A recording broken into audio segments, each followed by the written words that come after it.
Assalamualaikum warahmatullahi wabarakatuh. Selamat pagi semuanya, selamat datang dan terima kasih kepada seluruh peserta yang telah meluangkan waktu untuk hadir dalam webinar kita pada pagi hari ini dengan judul Bukan Sekedar Menikah. Intinya bagaimana kita memahami rahasia, memahami psikologi pasangan dan seni mengatasi tantangan pernikahan kita. Lalu hari ini kita tidak hanya akan bicara soal pernikahan sebagai sebuah status, tapi sebagai proses ibadah dan perjalanan belajar tiada akhir. Ya, karena menikah bukan hanya soal cinta, tapi juga tentang kesiapan jiwa, ilmu, dan hati untuk saling tumbuh bersama. Untuk kakak semuanya, sebagai pengantar, izinkan saya membacakan sebuah pantun nih ya. Pantunnya berlayar perahu di tengah lautan, sambil membawa bekal secukupnya. Menikah itu bukan sebuah perlombaan, tapi bekal hidup untuk bahagia bersama.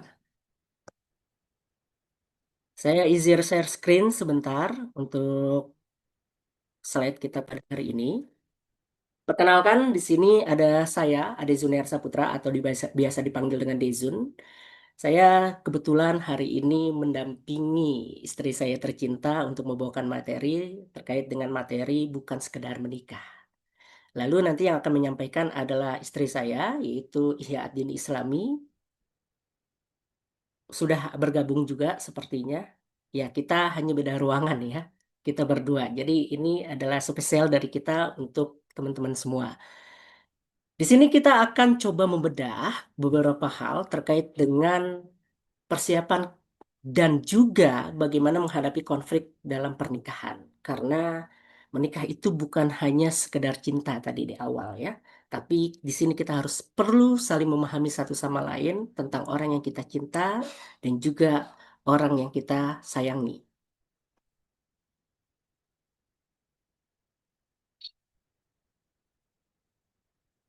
Oke, pernikahan bukanlah perjalanan yang selalu mulus, namun setiap tantangan seperti komunikasi yang kurang baik, tekanan finansial, perselingkuhan, atau perbedaan prinsip adalah peluang untuk tumbuh bersama. Kurangnya waktu berkualitas, rasa cemburu, atau masalah dalam berbagi peran bisa diatasi dengan komitmen, empati, dan keinginan untuk saling memahami satu sama lain. Bahkan persoalan kesehatan mental atau gaya parenting yang berbeda juga dapat menjadi sebuah kekuatan jika dihadapi dengan cinta dan kerjasama. Dengan saling memahami, menghargai, terbuka, dan terus belajar, pasangan dapat menjadikan setiap ujian sebagai batu loncatan menuju hubungan yang lebih kokoh dan bermakna. Buku Bukan Sekedar Menikah ini adalah sebuah jawaban terkait dengan keluh kesah kami setelah kurang lebih 9 tahun melalui pernikahan.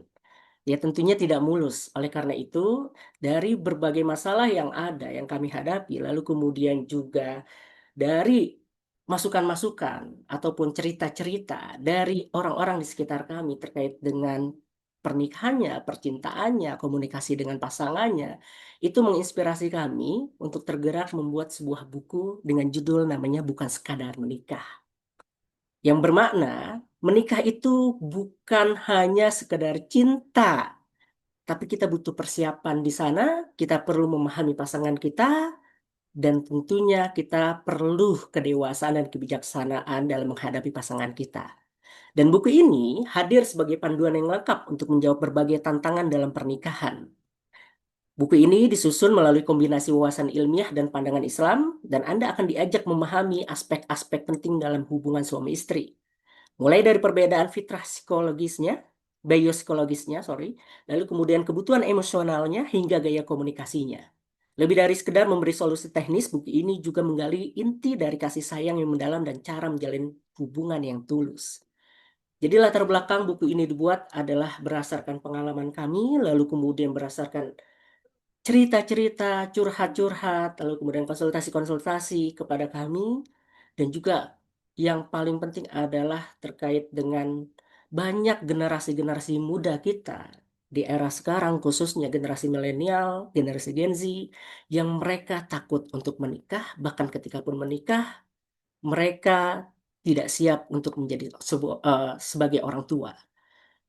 Jadi buku ini sangat tepat sekali untuk kita yang sedang mempersiapkan untuk menuju pernikahan, tetapi buku ini juga sangat tepat sekali untuk kita yang sekarang berada dalam mahligai pernikahan. Karena tidak jarang ketika kita masuk ke dunia pernikahan, kita tidak memiliki persiapan, kita tidak tahu bagaimana cara memahami pasangan, dan bagaimana menghadapi konflik-konflik yang ada dalam pernikahan. Oleh karena itu, buku ini tepat sekali, dan itu juga mendapatkan apresiasi yang menarik dari orang-orang hebat luar biasa. Mereka memberikan testimoni ketika kami berikan buku-buku, sampel buku kepada mereka. Yang pertama adalah guru kita, salah satunya penulis buku-buku bestseller, beliau juga dosen dan pendiri Forum Lingkar Pena, yaitu Ibu Helvitiana Rosa. Beliau berkata, bukan sekedar menikah, bukan hanya panduan teknis, tapi juga refleksi filosofis tentang makna cinta, komunikasi, dan ibadah dalam pernikahan. Disusun dengan keseimbangan antara kecerdasan analitik dan kelembutan rasa. Lalu juga ada guru kita juga, ada Rois Syuriah PBNU. Ini sorry, 2002 sampai 2027 ini ya. Beliau adalah ketua bidang dakwah juga, ketua MUI Pusat 2001 sampai 2006. Beliau berkata, acap kali pernikahan itu tidak harmonis, bahkan terjadi perceraian hanya karena sulit membangun komunikasi yang apik. Terkadang antara suami istri lambat bahkan sama sekali tak bisa memahami bahasa cinta masing-masing pasangan. Memahami karakter dan bersedia berkorban adalah kunci kekalnya pernikahan dalam kebahagiaan.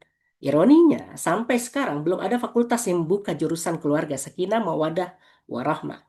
Maka buku sekadar menikah, bukan sekadar menikah, yang ada di tangan Anda ini yang bisa menambah banyak referensi dan insight dalam memahami pasangan untuk saling membuka komunikasi guna pernikahan yang harmonis. Lalu kemudian juga ada salah satu Ustadz kondang juga, yaitu Ustadz Fatih Karim, founder Cinta Quran Foundation. Beliau berkata, buku bukan sekedar menikah ini hadir di saat yang sangat tepat di kala kehancuran rumah tangga ada di mana-mana. Setiap lembar dari buku ini, ilmu yang dibutuhkan di setiap rumah tangga dibahas secara ilmiah, namun tetap asyik dibaca. Saya rekomendasikan setiap kita wajib membacanya dan jadikan ini sebagai harahan. Lalu ada Ayahman.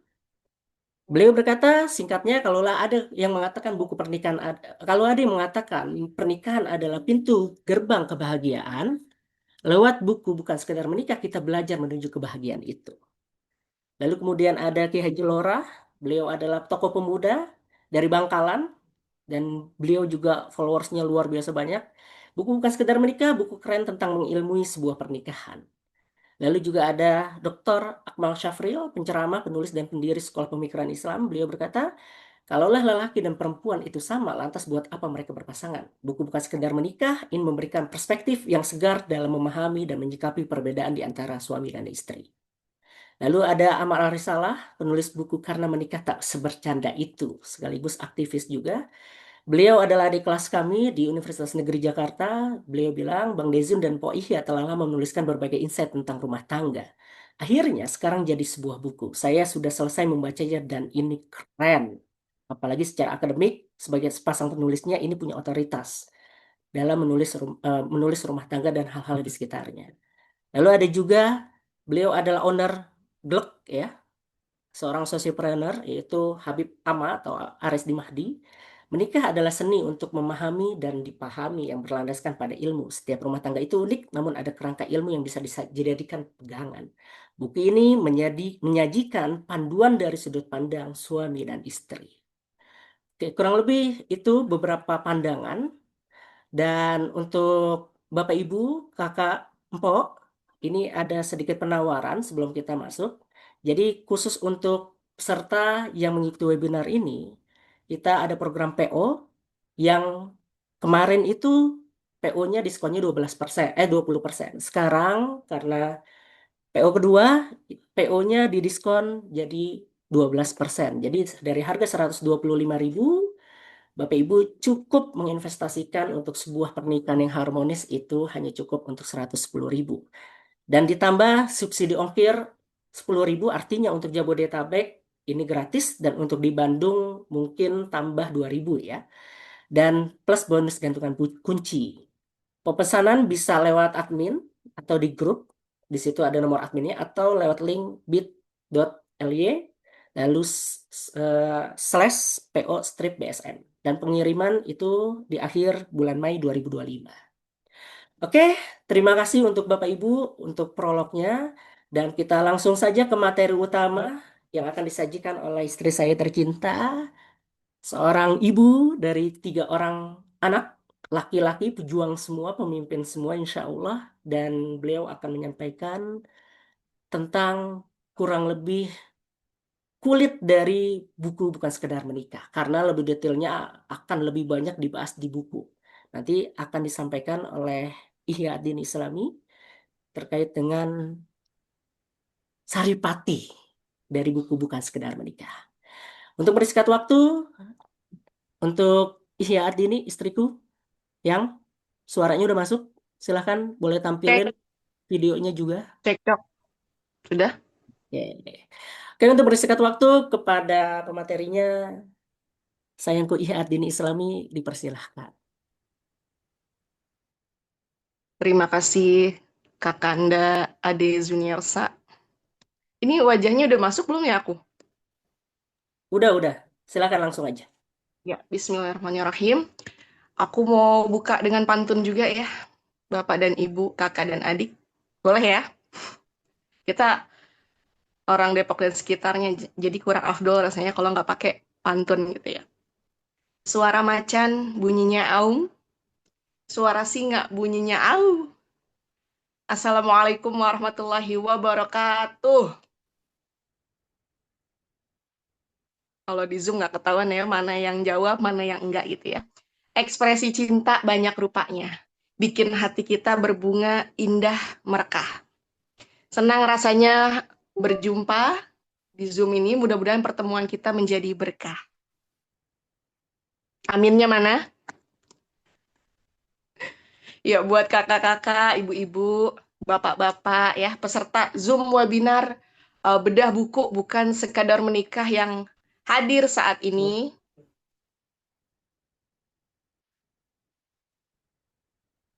Saya doakan kita semua bisa pergi ke Mekah.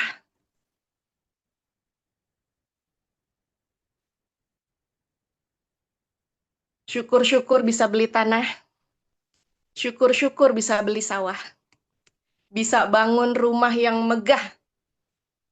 Dan buat ibu-ibu, duit bulanan dari bapak abis ini ditambah. Pasti aminnya paling kenceng ya di rumahnya. Dan buat bapak-bapak, istrinya makin manjain, bukan doyannya marah-marah. Dan yang single juga kita doain. Semoga jodoh idamannya segera datang juga. Dan Bu Ibu, pejuang rumah tangga yang dirahmati Allah, apa kabar ini? Sehat? Masih waras kan ya ngadepin tingkah laku suaminya yang kadang bikin gregetan? Yang diminta masang baterai jam, jawabnya iya mah, tapi dikerjainnya baru sebulan kemudian. Bapak-bapaknya juga apa kabar Pak? Masih sabar Pak ngadepin istrinya yang hobi banget ngasih Bapak kode-kode nggak jelas ya, susah ditebak. Dan buat khususnya singgelilah, saya pakai pantun. Pagi-pagi minum jamu. Jamunya isi beras kencur. Yang masih single semangat terus menimba ilmu. Biar pas nikahnya nggak kaget lihat tagihan cicilan. Lihat gas habis sama berasnya habis barengan sama cucian numpuk di dapur. Betul apa betul nih Pak Bu? Ya di sini aku lihat belum kenal semua sih. Cuma mungkin diantaranya ada yang masih single. Ada yang masih single. Atau ada juga yang sudah menikah,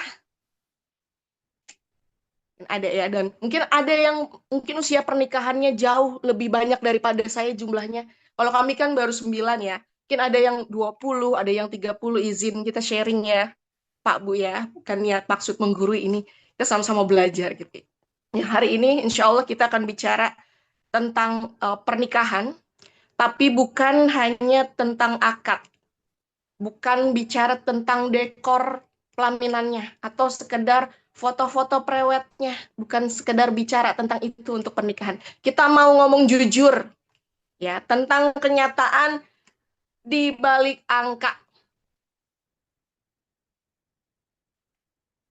Nggak ganti ya layarnya.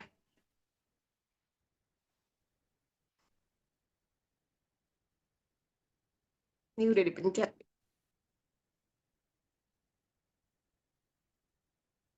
Ya, manual.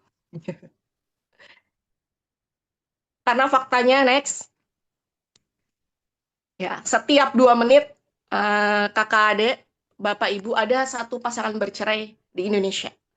Bahkan kalau sekarang perceraian itu kita lihat bukan cuma milik orang tua, bener nggak? Orang yang nikahnya udah 20 tahun, udah 30 tahun, tapi juga generasi muda yang baru nikah 1 sampai 3 tahun. Usia-usia pernikahan yang masih muda gitu. Dan kenapa kita bahas ini di awal? Supaya kita tahu kalau menikah itu ternyata bukan sebuah tujuan, bukan tujuan akhirnya kita nikah terus sampai pada tujuan, bukan. Tapi sebuah perjalanan. Dan setiap perjalanan ya, yang namanya sebuah perjalanan itu pasti butuh apa? Bekal ilmu. Bukan cuma restu ortu aja. Butuh apalagi kompas iman kita. Bukan cuma modal cinta. Dan kesiapan mental yang nggak kalah penting. Bukan cuma baju gaunnya apa, cateringnya mesen di mana yang rasanya enak gitu ya. Dan hari ini kita bukan mau nakut-nakutin gitu ya, biar jadi marriage is scary, bukan. Tapi kita mau siapin diri gitu. Karena pernikahan itu bukan tempat yang main-main. Tapi tempat membangun rumah menuju surga, insya Allah. Kak, kok seminar-seminar pernikahan kirain openingnya bahas yang indah-indahnya, Kak, kayak di drakor-drakor. Enggak ya. Justru kita nih belajar gitu ya, biar nikahnya tuh nggak jadi film horor ya. Ya, next. Pentingnya mengenal dan memahamin pasangan nih.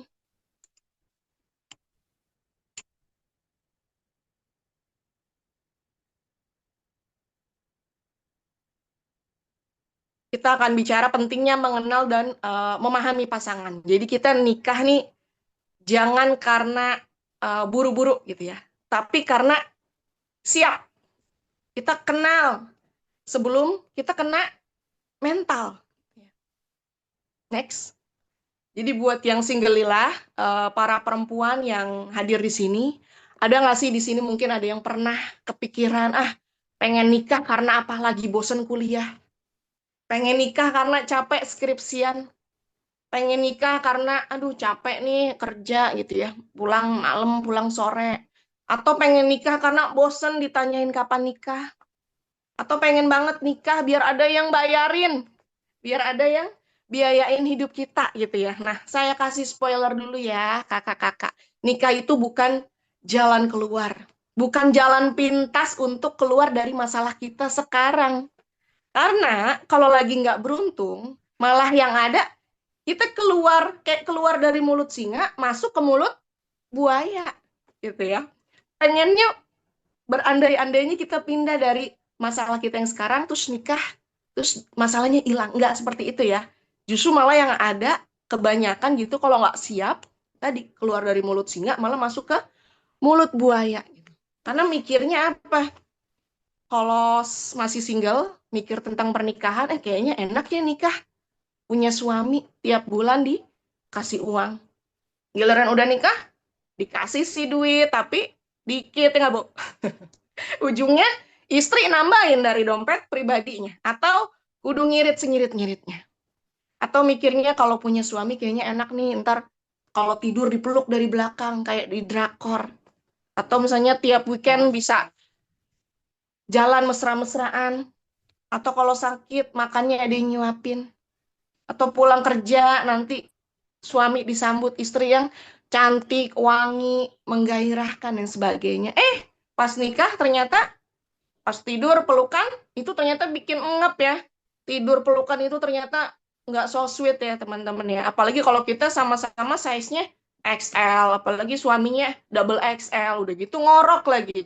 Boro-boro bisa tidur ala-ala romantis ya.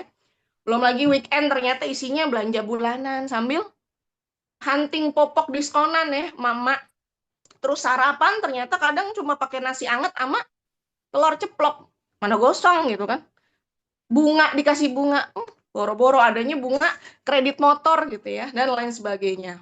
Pulang kerja disambut pasangan yang rambutnya acak kadut, badannya bau bawang, belum lagi daster bolong keteknya, ampun ya. Belum lagi yang ribut cuma karena beda sekte mencet odol bagusnya dari ujung apa dari tengah nih, kayak begitu, banyak macamnya. Makanya perlu nih pernikahan itu disiapin. Ya, jadi bukan sekedar siap pestanya, siap make up-nya atau konten-konten prewednya, tapi siap dari segi mental, dari segi ilmu, dan dari segi hati gitu ya. Nah, pertanyaannya kenapa banyak orang cerai atau pisah ranjang ya? Karena banyak yang nikah sih mau, nikah sih pengen, tapi nggak siap hidup setelahnya. Dia yang belum ngerti cara komunikasi, belum ngerti cara ngadepin perbedaan, atau bahkan belum tahu caranya motong ikan. Nih, mbak-mbak. Kadang ada suami curhat, istri saya tuh kalau motong ikan tuh sampai 2 jam. Padahal ikannya ikan sarden, ikan kalengan gitu. Atau ada juga yang istri saya ternyata awal nikah belum bisa pasang spray. Spray kelar yang bagi sisi satu, sisi lainnya ketarik begitu mulu ya. Padahal dia heran kok. Padahal pas masih gadis, dia tak kelihatannya soleha di kampus, kelihatannya cerdas di akademik, keren kalau aksi. Tapi giliran nikah, masak air aja gosong pancinya ya. Jadi emang edukasi pernikahan ya idealnya sebelum akad ya.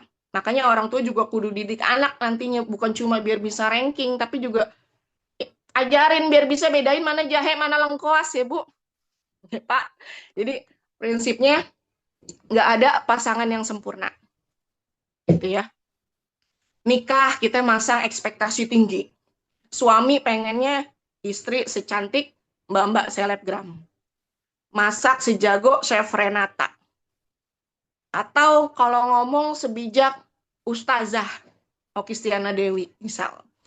Yang istri pengen suaminya kayak di film-film Korea, yang romantis, atau yang rajin ibadah, yang kaya raya, nggak punya mantan, segala macam. Pokoknya pengennya masang yang sempurna. Ternyata pas dapatnya suami yang nggak suka bilang I love you, nggak pernah ngasih bunga. Padahal suaminya kerja dari pagi sampai malam. Atau istrinya nggak dapet yang spek bidadari. Tapi ternyata sehari-hari istrinya lah yang siapin makan, yang ngurusin anak, yang doain suaminya. Tapi karena nggak sesuai sama ekspektasi, yang dicari selalu yang nggak ada, yang belum dipunya gitu ya. Suami pengen istrinya pinter ngaji. Padahal dia sendiri al-kafirun aja wala antumnya muter-muter 7 kali ya, nggak kelar-kelar. Atau istrinya ngarep suaminya pimpinan ponpes ya, pengennya kiai. Padahal dia aja maghribnya mepet isya, isyanya mepet lohor. Gitu. Jadi terus berikutnya setelah nikah juga kita belajar jangan sampai berhenti gitu ya, karena menikah itu bukan wisuda gitu. Jangan mentang-mentang udah dapet pasangan, terus langsung stop belajar. Karena banyak pernikahan yang rusak karena kitanya yang nggak mau upgrade ilmu gitu ya. Kita nggak belajar komunikasi, nggak belajar sabar, nggak belajar maaf-maafan, nggak belajar kompromi. Akhirnya kayak tiap konflik tuh kita diem-dieman gitu ya, kayak batu nisan. Nggak ngerti soalnya. Padahal kita tahu menikah itu ibadah. Tapi ibadah tanpa ilmu ya bisa-bisa malah jadi musibah gitu ya. Next.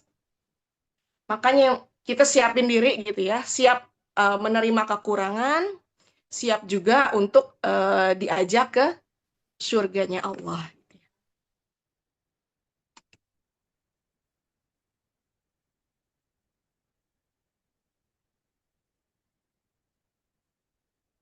Siap juga diajak ke surganya Allah. Karena kan pernikahan bukan tentang bahagia terus ya, tapi tentang dua orang yang mau terus belajar. Meskipun perjalanannya tuh nggak akan mulus gitu ya, nggak selalu mulus gitu ya. Bahkan kita nikah bukan untuk bahagia, ya menikah itu untuk ibadah. Dan pernikahan ini gimana caranya jadi bagian dari misi ibadah kita ke Allah. Jadi supaya pernikahannya bernilai ibadah, yang kita cari adalah keberkahannya, baru di situ muncul bahagianya pernikahan. Jadi pernikahan ini awal perjalanan yang panjang. Jadi menjadi penting kita ngenalin gimana sih cara pasangan kita berpikir, gimana sih cara pasangan kita merespon, gimana sih uh, kondisi pasangan kita lagi stres, gimana sih pasangan kita mengekspresikan rasa cintanya gitu ya. Karena nikah ibadah, berarti memahami pasangan juga ibadah. Jadi kalau ibu tahan, nggak bales nyolot waktu bapak lagi rese, itu jihad ya Bu ya. Bapak juga samanya, kalau sabar dengerin ibu yang merepet sepanjang hari, itu insya Allah jihad fisabilillah ya. Karena kesabaran kita inilah yang barokah gitu ya. Nah, jadi tantangan utamanya memang kurangnya pemahaman psikologis dan fitrah pasangannya.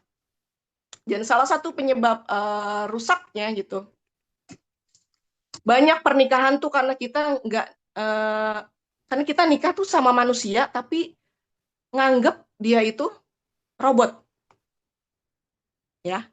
Suami nganggep istri itu harusnya kuat ya, 24 jam ngurusin rumah, ngurusin anak, ngurusin suami, harus kayak robot, nggak bisa marah, nggak bisa ngerasa lelah. Suami taunya gitu. Istri juga nganggap suami itu harus peka dong, peka kayak AI kayak gitu ya, bisa kayak cenayang kayak yang bisa baca pikiran. Padahal kan suami istri itu fitrahnya beda, otaknya beda, cara berpikirnya beda, cara meresponnya beda, bahkan ekspresi mencintai pasangan juga beda gitu ya. Kalau istri butuh didengar, biasanya istri itu bukan mau dicariin solusi kalau curhat. Bener nggak, Bu? Misalnya istri curhat, si ibu curhat. Aduh, Pak, Ibu hari ini capek banget. Bapak jawab, ya udah, Bu, tidur, istirahat. Padahal yang dipengen si istri bukan dijawab, ya udah, Bu, istirahat. Tapi, sayang, kamu hebat ya. Udah urus aku, udah urus anak-anak, udah urus rumah tangga. Aku bangga punya istri kayak kamu. Tapi suami mikirnya, ini masalahnya apa sih, kan sepele ya, solusi dari capek ya tidur, kan simple gitu ya. Jadi itu, tantangannya seperti itu. Dan suami butuh dihargain, bukan diatur terus gitu ya. Pulang kerja pengennya apa? Pengennya disambut, bukan langsung dicecer kayak, Mas, gas habis, SPP nunggak ya, anak banger, ketahuan habis nempeleng pala Pak RT dan lain sebagainya. Lama-lama suaminya mikir, aduh pulang capek, langsung digerutuin, enakan di kantor, mendingan bisa tenang gitu ya. Jadi gara-gara nggak belajar soal fitrah ini, banyak yang suami diem, istrinya mikir, dia udah nggak cinta sama aku, soalnya diem mulu. Atau istrinya murung, kelihatan sedih gitu ya, pundung, suaminya mikir, lagi PNS, kabur. Padahal dua-duanya cuma lagi capek, dua-duanya cuma lagi lelah, tapi nggak paham gitu ya, cara menenangkan satu sama lain. Jadi hidup bareng isinya overthinking mulu, demennya nebak-nebak ya, karena tebak-tebakan cocoknya buat acara Family 100-nya Sony Tulung ya, atau arisannya Surya Insomnia. Tebak-tebakan nggak cocok buat berumah tangga gitu. Jadi ini masalahnya bukan karena pasangan kita jahat, enggak. Tapi nggak ngerti kebutuhan emosional pasangan. Istrinya butuh kasih sayang, afeksi, suaminya butuh respect, hormat. Tapi karena nggak paham jadinya malah saling kecewa gitu. Makanya menikah itu ya butuhlah ilmu psikologi dasar ya. Nggak mesti yang rumit kayak misalnya di buku-buku kuliah, enggak. Tapi kita cukup tahu gimana sih menghadapi pasangan yang lagi stres gitu ya. Gimana sih cara minta tolong tanpa bikin pasangan itu ngerasa disalahin gitu ya. Ya silakan, Wak. Ini kenapa kecepatan? Terus gimana ngelola emosi tanpa nyalahin dan nyindir, itu kan perlu ilmu ya. Nggak bisa kita ujuk-ujuk tahu gitu ya. Maka pernikahan yang langgeng ya bukan karena suami dan istrinya itu sosok yang sempurna, enggak. Tapi karena dua orang yang mau saling ngerti saat tahu kondisinya lagi nggak sempurna ya. Jadi pernikahan langgeng bukan karena dua orang ini sempurna, tapi karena dua orang yang saling mengerti pas pasangannya lagi nggak sempurna. Yang next kita akan bahas perbedaan biopsikologisnya. Bukan hanya tadi latar belakang, lalu ini perbedaan biopsikologisnya. Daleman manusianya. Allah nih nyiptain aja kita udah beda ya. Dan Allah menciptakan kita berbeda bukan untuk tengkar gitu. Cewek sama cowok, pria dan wanita itu beda, bukan buat disamain, tapi buat disyukuri ya. Karena otaknya beda, hormonnya beda, responnya beda gitu ya.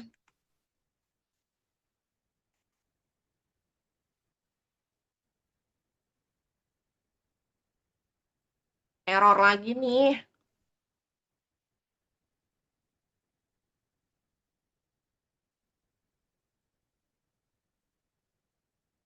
Ya.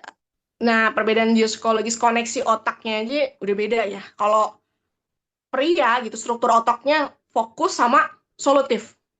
Jadi otak cowok itu lebih dominan, dia gray matter. Jadi abu-abu gitu yang bikin mereka cenderungnya apa? Fokus sama satu hal dalam satu waktu.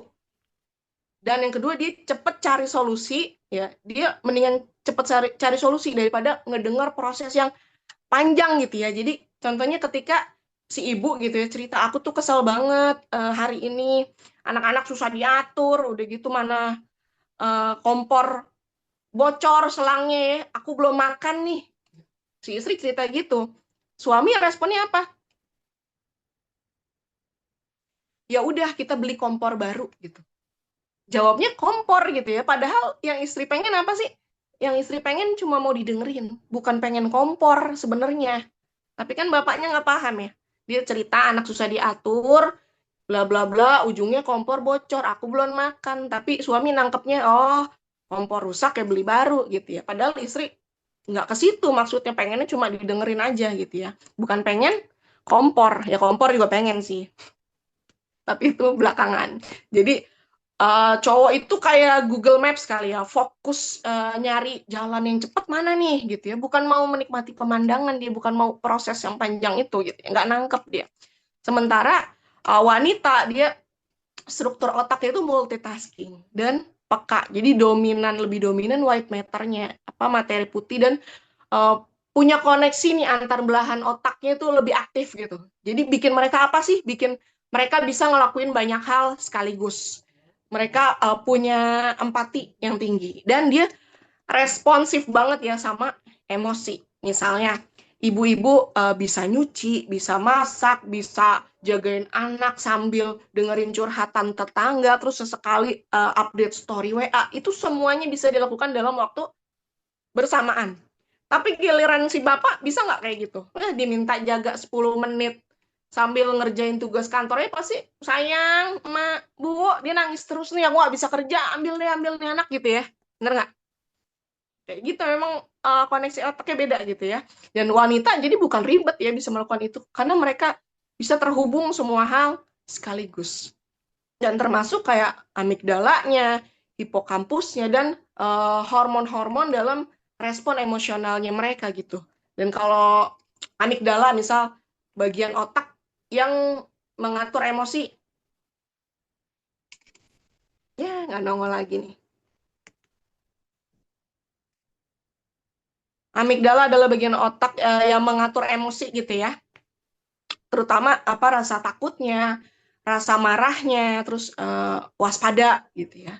Kalau cowok amigdalanya lebih besar, tapi responnya lebih lambat karena lebih terhubung ke logika. Sementara si ibu amigdalanya lebih sensitif dan dia terhubung ke pusat memori. Makanya dia kalau ibu tuh suka inget detail-detail yang ada sisi emosionalnya gitu. Misalnya si istri inget kapan suaminya dulu pernah nyapa tetangganya. Hai, sehat Mbak. Itu dulu 10 tahun yang lalu ke tetangga lama yang kebetulan mbaknya juga cakep gitu. Jamnya dia tahu, jam 7.15 pagi di Minggu Kliwon, tahu detailnya. Kelihatan di situ kamu tuh senyum nggak kelar-kelar gitu ya. Taunya pas kita tanya si bapak nggak nggak nih, si ibu lagi nyindir apa sih, lagi ngomongin apa sih, nggak ingat gitu ya. Nyapa hai sehat mbak itu nggak ingat, tapi si istri ingat, si bapak nggak ingat. Kalau tadi si bapak kayak Google Maps, si ibu kayak Google Drive kali ya, otaknya nyimpen banyak memori yang hubungannya sama emosional gitu. Terus belum lagi hipokampusnya. Hipokampus nih sederhananya nyimpen kenangan emosional. Kurang lebih kayak tadi juga gitu ya. Kalau untuk wanita dia lebih besar bagian di otak hipokampus. Bikin mereka lebih ingat sama hal-hal kecil itu yang ada hubungannya sama perasaan. Istri bisa ingat hari ulang tahun pasangannya, kalimat-kalimat so sweet pas lagi PDKT istri ingat ngomong apaan suaminya. Sampai isi chat di tahun 2015 dia ingat. Sedangkan suami, tanggal nikah banyakan lupa, tanggal lahir, semua apa namanya semua anaknya lupa, tapi skor bola tahun lalu dia hafal. Bener nggak Pak? Bener apa benar? Terus juga ada hormonnya beda gitu ya. Kalau apa laki-laki hormonnya testosteron ya, bikin dominannya ke logika. Dia lebih cenderung agresif dan fokusnya adalah cari solusi, menyelesaikan. Sementara kalau si wanita dia estrogen sama oksitosin. Dia dia empati gitu ya. Perasaannya didominasi gitu dan dia lebih sensitif. Misalnya kalau ada masalah suami langsung cari solusi karena memang secara biologinya si cowok itu lebih dominan pakai logika saat nyelesain masalah atau ngadepin konflik. Otak bapak-bapak itu terlatih untuk nanganin masalah, nanganin situasi, bukan dalam rangka menenangkan emosi gitu. Sementara kebalikannya dengan si ibu tuh butuh pelukan dulu, baru bisa mikir tenang. Kebanyakan gitu. Wanita lebih bawa perasaan gitu ya, fokusnya sama hubungan, bukan sama keputusan atau solutif gitu. Misalnya kayak ada tetangga nenek-nenek hobi banget nanyain kapan punya anak gitu ya. Kok belum punya anak sih? Suaminya nenangin istrinya dengan apa? Tenang, aku udah selesain. Aku udah ngomong dan tegor neneknya, gitu ya. Tapi kalau si istri, padahal maunya apa? Tapi kok kamu nggak nanya perasaan aku? Gitu. Jadi kalau si bapak fokusnya solusi, oh kalau dia sakit hati ditanya kapan punya anak, berarti si ibu harus ditegor gitu. Tapi si istri ternyata yang dimau adalah dia divalidasi emosinya gitu ya. Dimengerti, ditanya perasaannya. Sedih ya Bu ya. Gitu ya. Ini bukan salah kamu kok pengennya kayak gitu. Jadi kesimpulannya pria dan wanita emang beda gitu ya secara otaknya, secara hormonnya, tapi perbedaan ini bukan buat saling ngalah-ngalahin loh gitu ya. Bukan siapa yang menang, siapa yang kalah, bukan. Tapi buat saling melengkapi. Kan enak ya. Oh, si bapak pria bawa logikanya. Si ibu, si istri bawa perasaannya. Itu kalau digabung kan malah jadi satu tim yang komplit ya. Logika ditambah rasa gitu ya. Insya Allah. Jadi misalnya anak sakit, suami yang lebih tenang untuk urus dia ke dokter karena solutif. Sementara si ibu yang merawat penuh kelembutan, bikinin bubur yang enak, nyediain apa, jus dan lain sebagainya gitu. Asal kita nggak saling debat terus soal siapa yang paling benar gitu ya. Siapa saling nuduh gitu ya. Kamu tuh nggak ngerti aku gitu ya. Kamu juga nggak bisa mikir logis gitu ya. Akhirnya karena digituin istrinya nangis. Karena suaminya ngomong ketus gitu ya. Dan suaminya, tapi aku nggak ada maksud nyakitin kamu gitu ya dengan ngomong itu. Ya, tapi aku tetap sakit hati karena tadi bukan yang salah tuh bukan cara mikirnya, tapi karena kita nggak belajar untuk saling paham gitu ya. Belum lagi ada perbedaan dari sistem reproduksi ya. Kalau si bapak nggak bisa mengandung, nggak bisa nyusuin, terus si ibu melahirkan, menyusui, belum lagi ada baby blues. Gimana si bapak ngelihat istrinya kok nangis lagi nyusuin, mah padahal anak kita lucu loh, tapi kok kamu nangis sih? Kok kamu sepanjang hari mukanya murung, mukanya sedih gitu? Bapaknya nggak mahamin gitu ya kalau ada hormon istri yang bikin ada perasaan takut, ada perasaan gagal, ada perasaan kehilangan dirinya dan lain sebagainya. Tapi karena si bapak nggak ngerti, ya taunya anak kita kan lucu. Kok kamu malah sedih sih punya anak? Ini kan anak kamu yang mau kayak gitu ya. Karena kita memang beda gitu ya. Belum lagi kekuatan fisiknya dan lain sebagainya. Terus juga perbedaan respon kita terhadap stres ya. Kalau si bapak responnya langsung tadi ya, menghindari konflik lah ya, cenderung ya udah adepin masalahnya. Kalau perempuan lebih ke gimana sih supaya semuanya tuh terkendali, rasa aman gitu ya, dia dapat dukungan sosial, validasi emosinya dan sebagainya. Terus juga ada perbedaan dari segi kebutuhan sama fokusnya. Kalau istri butuhnya apa? Dihargain ya. Bukan sekedar dikasih uang, Pak, gitu ya. Kalau istri itu. Sementara kalau suami butuhnya apa? Butuhnya dihormatin ya, butuh dipercaya gitu. Jadi kalau istri itu kalau dibilang cantik setiap hari, itu makin sayang, Pak. Ya. Sementara suami kalau dibilang, makasih ya Mas, udah cuci piring, udah bantuin aku, langsung pengen ikut cuci motor sekalian, ikut pengen cuci mobil sekalian ya, sama nyikat WC gitu ya. Kalau istri pengennya didengar, suami pengennya dikasih ruang ya. Karena nggak semua istri pengen bunga. Kadang pengennya disun sambil bilang, aku cuciin piringnya hari ini ya, biar kamu nggak capek, biar kamu istirahat. Ya. Atau suami butuhnya penghargaan gitu ya, dan dukungan gitu. Sementara si istri butuhnya apa? Butuhnya lagi-lagi perhatian sama validasi emosi gitu ya. Jadi perbedaan ini bukan menjadi hambatan gitu ya, tapi anugerah. Jadi kadang kita sama-sama cinta, tapi beda cara gitu merasa dicintainya itu beda cara gitu, menyampaikan perasaan sayangnya beda gitu.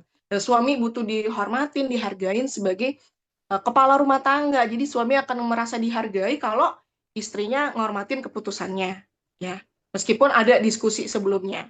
Terus yang kedua, nggak dijatoin ya, apa namanya, nggak dilawan gitu di depan anak atau apalagi di depan mertua, apalagi di depan teman kerja, tetangga dan lain sebagainya. Dan juga suami merasa dihormati, dihargai kalau diberi pujian gitu ya, sama usahanya sekecil apapun gitu. Sementara istri itu butuh diperhatikan, butuh divalidasi emosinya sebagai kekasihnya gitu ya. Istri merasa disayang waktu apa? Waktu si bapak itu ngeh, waktu muka ibu berubah misalnya.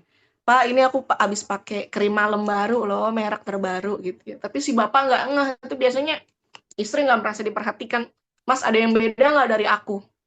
Apaan gendutan gitu, nggak sadar ternyata maksudnya mukanya yang cakepan menurut si istri gitu ya. Jadi istri merasa dicintai kalau si bapak misalnya ngeh waktu wajahnya berubah, kalau si bapak nanya kabar sehari-hari misalnya di WA, mah sehat, mah lagi apa gitu ya, nanti bapak bawain martabak misalnya kayak gitu, atau emosinya tuh curhat itu didengerin tanpa langsung disalahin gitu ya, misalnya aku tuh capek banget hari ini. Kalau nggak ngerti, si bapak jawabnya apa? Ya, ya sama, aku juga. Aku lebih parah kerja dari pagi, ya. Itu bukan empati ya, itu adu nasib gitu ya. Jadi lebih baik kita ngomongnya, eh Beb gitu ya. Sayang kamu pasti capek banget ya hari ini. Udah yuk, sini-sini peluk. Sini aku pijetin kakinya gitu ya. Ntar kita cari makan enak ya, gitu. Cuma dengan kalimat sesederhana itu, bahkan seringkali kita cuma kayak lip service aja ya, pemanis, bual, membual gitu ya. Istri bisa berubah dari meledak-meledak jadi meleleh gitu ya. Cuma dari kata-kata manis gitu ya. Dan suami ya pengennya ada perasaan nih, saya diandelin nih gitu. Dan istri pengennya gue dimengerti nih kayak gitu. Jadi kalau dua-duanya nggak dapet yang dibutuhin, hasilnya apa? Yaitu bahasa anak zaman now, silent treatment, diem-dieman, kayak nikah sama batu nisan gitu ya. Belum lagi ketambahan miskomunikasi, belum lagi tadi overthinking berjamaah gitu ya. Itu jadi tidak produktif gitu ya. Misalnya suami baru pasang lampu ya, terus kesetrum, pasang lampu kesetrum. Istrinya bilang, ya elah, segitu doang aja drama si bapak mah ya. Pembunuhan karakter nih ibunya ya. Kan lebih enak ya kalau kita ngomongin, Masya Allah, pinter banget sih suami aku, kamu emang teknisinya aku, kayak gitu. Hasilnya apa? Kalau dia dipuji gitu kan, suami langsung besoknya rela ya, pasang keran, nyalain kompor, benerin kompor, bahkan bisa buka bengkel reparasi kalau udah dipuji gitu ya. Merasa bisa diandalkan gitu. Dan fokus suami target sama solusi gitu. Jadi dia fokusnya sama hasilnya, bukan sama proses panjangnya. Jadi dia ngerespon dengan apa yang harus dilakuin gitu. Aku kesel banget sama teman kantor, aku kesel banget sama tetangga gitu ya. Dia tuh kayak nggak ada empatinya deh gitu. Saya dia cerita nih, teman kantor yang juga tetangganya gitu. Dia tuh kayak nggak ada empatinya banget deh. Dia tuh ngeselin. Suami responnya biasanya langsung solusi, ya udah resign aja, kamu ngedumelin dia mulu tiap hari, resign aja gitu. Padahal istrinya bisa jadi nggak butuh solusi langsung gitu ya.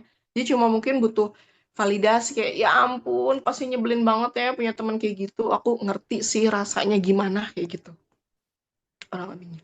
Terus fokus istri juga eh, proses sama emosi gitu ya. Dia lebih cenderung gitu ya, fokus sama proses sama emosinya. Peka gitu ya sama sehari-hari itu gimana, peka sama suasana hati orang tuh gimana. Hal-hal kecil gitu ya, bahkan dia kayak punya radar gitu ya, bisa nangkep gitu ya sinyal-sinyal nih lakinya cuek kenapa, nih lakinya jadi pendiam gimana gitu ya, kenapa kayak suami pulang nggak ada kabar, pulang-pulang liatin HP sambil nunduk, akhirnya istrinya langsung todong, kamu kenapa sih, kamu kayak ada yang berubah deh, auranya beda gitu ya, padahal ternyata bisa jadi suaminya cuma lagi mikirin cicilan motor besok tanggal ini ya, tanggal bayarnya gitu ya. Karena istrinya nggak memahami fokus kalau suaminya lagi diem tuh bukan berarti overthinking kemana-mana ya. Lagi mikirin selingkuhan kah, lagi mikirin apa, padahal lagi mikirin cicilan motor. Karena kita nggak paham gitu ya. Konflik juga biasanya bisa ada gitu karena kita selalu ngasih apa yang kita butuh gitu. Bukan yang pasangan kita butuh. Misal kayak suami ngasih uang belanja nih, suaminya mikir kalau dia tuh udah jadi suami yang baik ya, suami yang ideal gitu. Padahal istri bisa jadi nggak sekedar butuh uang aja gitu, tapi butuh juga ditemenin ngobrol kayak gitu ya, habis pulang resik-resik beres-beres, istirahat, makan, ngegame gitu, terus abis itu temenin ngobrol, istri juga pengen itu gitu kan, pengennya gitu, sambil apa kayak makan kue kayak dan sebagainya. Atau istri udah nyiapin makanan banyak ya, mikirnya suami akan seneng nih. Padahal ternyata suami juga sama butuh ucapan makasih ya mas, udah kerja capek buat aku, kayak gaji kamu semuanya cuma buat keluarga, kamu nggak pernah beli barang-barang yang kamu inginkan kayak gitu, kayak butuh dihargain gitu, butuh oh bisa diandelin ya, dipuji dan sebagainya. Jadi kesimpulannya kita seringnya sama-sama cinta nih, tapi ya harus belajar bahasa cinta masing-masing gitu. Jadi bukan karena nggak saling sayang, tapi karena memang beda cara ngasih dan nerima perasaan cinta itu. Jadi kita juga harus belajar peka gitu ya. Gimana suami itu belajar mengelus jiwanya istri ya, emosinya istri. Jadi bapak deketin bukan pas lagi mau ituan doang ya Pak ya, bukan pas mau haho doang, bukan cuma pas minta nambah jatah. Istri juga belajar menghormati gitu, bukan kalau ngomong tuh nadanya tinggi mulu gitu ya. Kritik tapi nadanya jerit-jerit, nggak seperti itu. Jadi ada caranya ketika menyampaikan. Masuk ya kan perbedaannya pun dalam hal bahasa cinta kita tuh memang beda gitu ya. Di antara 5 bahasa cinta ya yang kita tahu kayak kata-kata ya, terus juga waktu yang berkualitas ya, terus juga ada pelayanan, ada ngasih hadiah ya, ada juga ngasih sentuhan, bahasa-bahasa. Dan setiap orang itu punya prioritasnya beda-beda gitu. Jadi ini penting untuk ngenalin pasangan kita. Jadi semua orang emang mau dicintai dengan caranya sendiri. Ibaratnya mah jangan kasih hadiah ke orang yang butuh pelukan. Jadi kita tuh masing-masing beda-beda, Pak, Bu, gitu ya. Bahasa cinta kita tuh beda, kecenderungan dan prioritas kita beda. Ada ibu yang sukanya dikasih hadiah. Ada bapak yang sukanya sentuhan.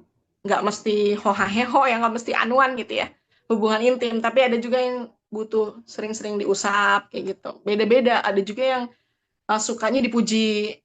Kayak, kamu makin hari makin cantik, kayak gitu. Meskipun kayak ya udah cuma selewat kata gitu ya, lip service, tapi itu penting gitu untuk membuat si pasangan kita lebih bersemangat, lebih merasa diapresiasi dan sebagainya. Jadi semua orang butuh dicintai dengan caranya sendiri gitu. Jadi jangan kasih hadiah ke orang yang dia lagi butuh pelukan gitu. Jadi jangan sayangin pasangan kita pakai bahasa yang dia tuh nggak ngerti gitu.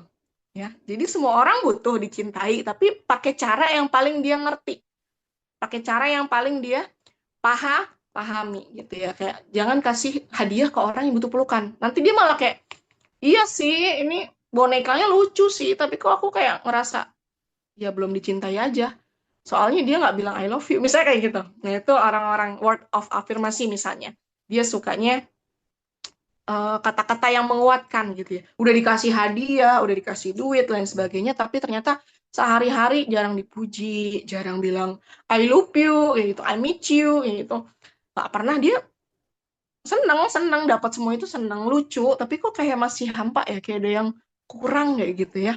Dia ada word of affirmation gitu ya, kata-kata yang nguatin. Jadi orang-orang dengan love language ini tuh kayak butuh kata-kata pujian loh Pak gitu ya, butuh apresiasi. Misalnya kayak suami bantuin cuci piring, istrinya puji, Masya Allah suamiku rajin banget, luar biasa, dar dar dar gitu ya. Wah senang bisa lanjut nyikat WC ya, sama nguras toren tuh besoknya kalau udah dipuji gitu. Bukan malah tumben gitu ya, malah jadi males gitu ya orang-orang dengan love language affirmation ini kalau dipatahin malah jadi apaan sih gitu ya. Misalnya suami istrinya masak, suaminya ngomong enak banget ya masakannya, padahal kamu kelihatan capek banget ya hari ini. Wah, istri-istri yang love language word affirmation ini kalau dipuji gitu langsung lanjut ya Bu ya, masak rawon, masak rendang, sama bikin salad buah ya Bu. Nah, cuma kesalahannya yang biasa kita lakukan adalah dia udah masak, terus si bapak bilang kurang kurang asin dikit nih. Tapi ya udahlah, tetap enak kok gitu. Tapi ya udahlah tetap enak kok. Jadi depannya kritik dulu ya. Ini bukan kritik bangun ya, ini PD3 ya. Ini perang dunia ketiga gitu.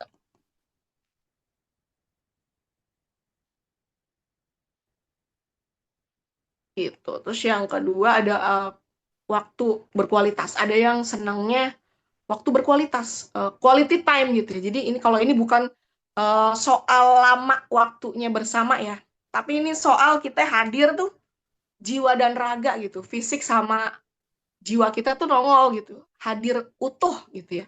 Mata di mata, mata kita ke mata suami ya, HP-nya simpen, telinganya aktifin. Kita ngobrol yuk, misalnya si istri ya. Tapi suaminya main HP sambil bilang, iya aku sambil dengerin nih, sambil main Mobile Legend.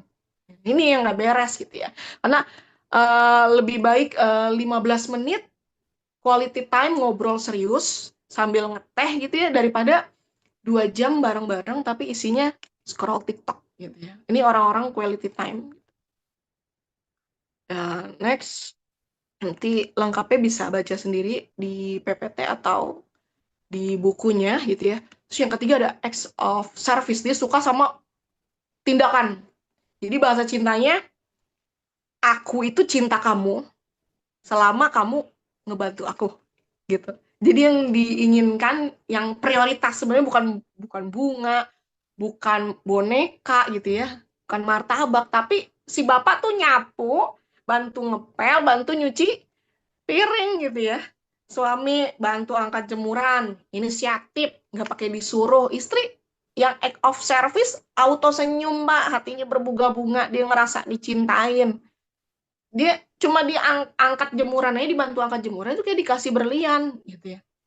Atau istri bikinin bapak tiap pagi teh atau kopi, itu suami ngerasa disayang banget meskipun nggak terucap I love you, nggak terucap I love you, tapi dia ngerasa ih sayang banget sama aku, tiada hari tanpa teh manis gitu setiap hari gitu.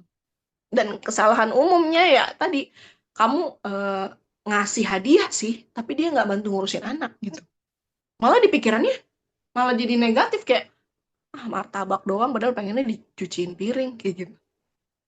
Dia bilang sih makasih ya martabaknya gitu ya, makasih ya hadiahnya, tapi mukanya nekuk gitu ya.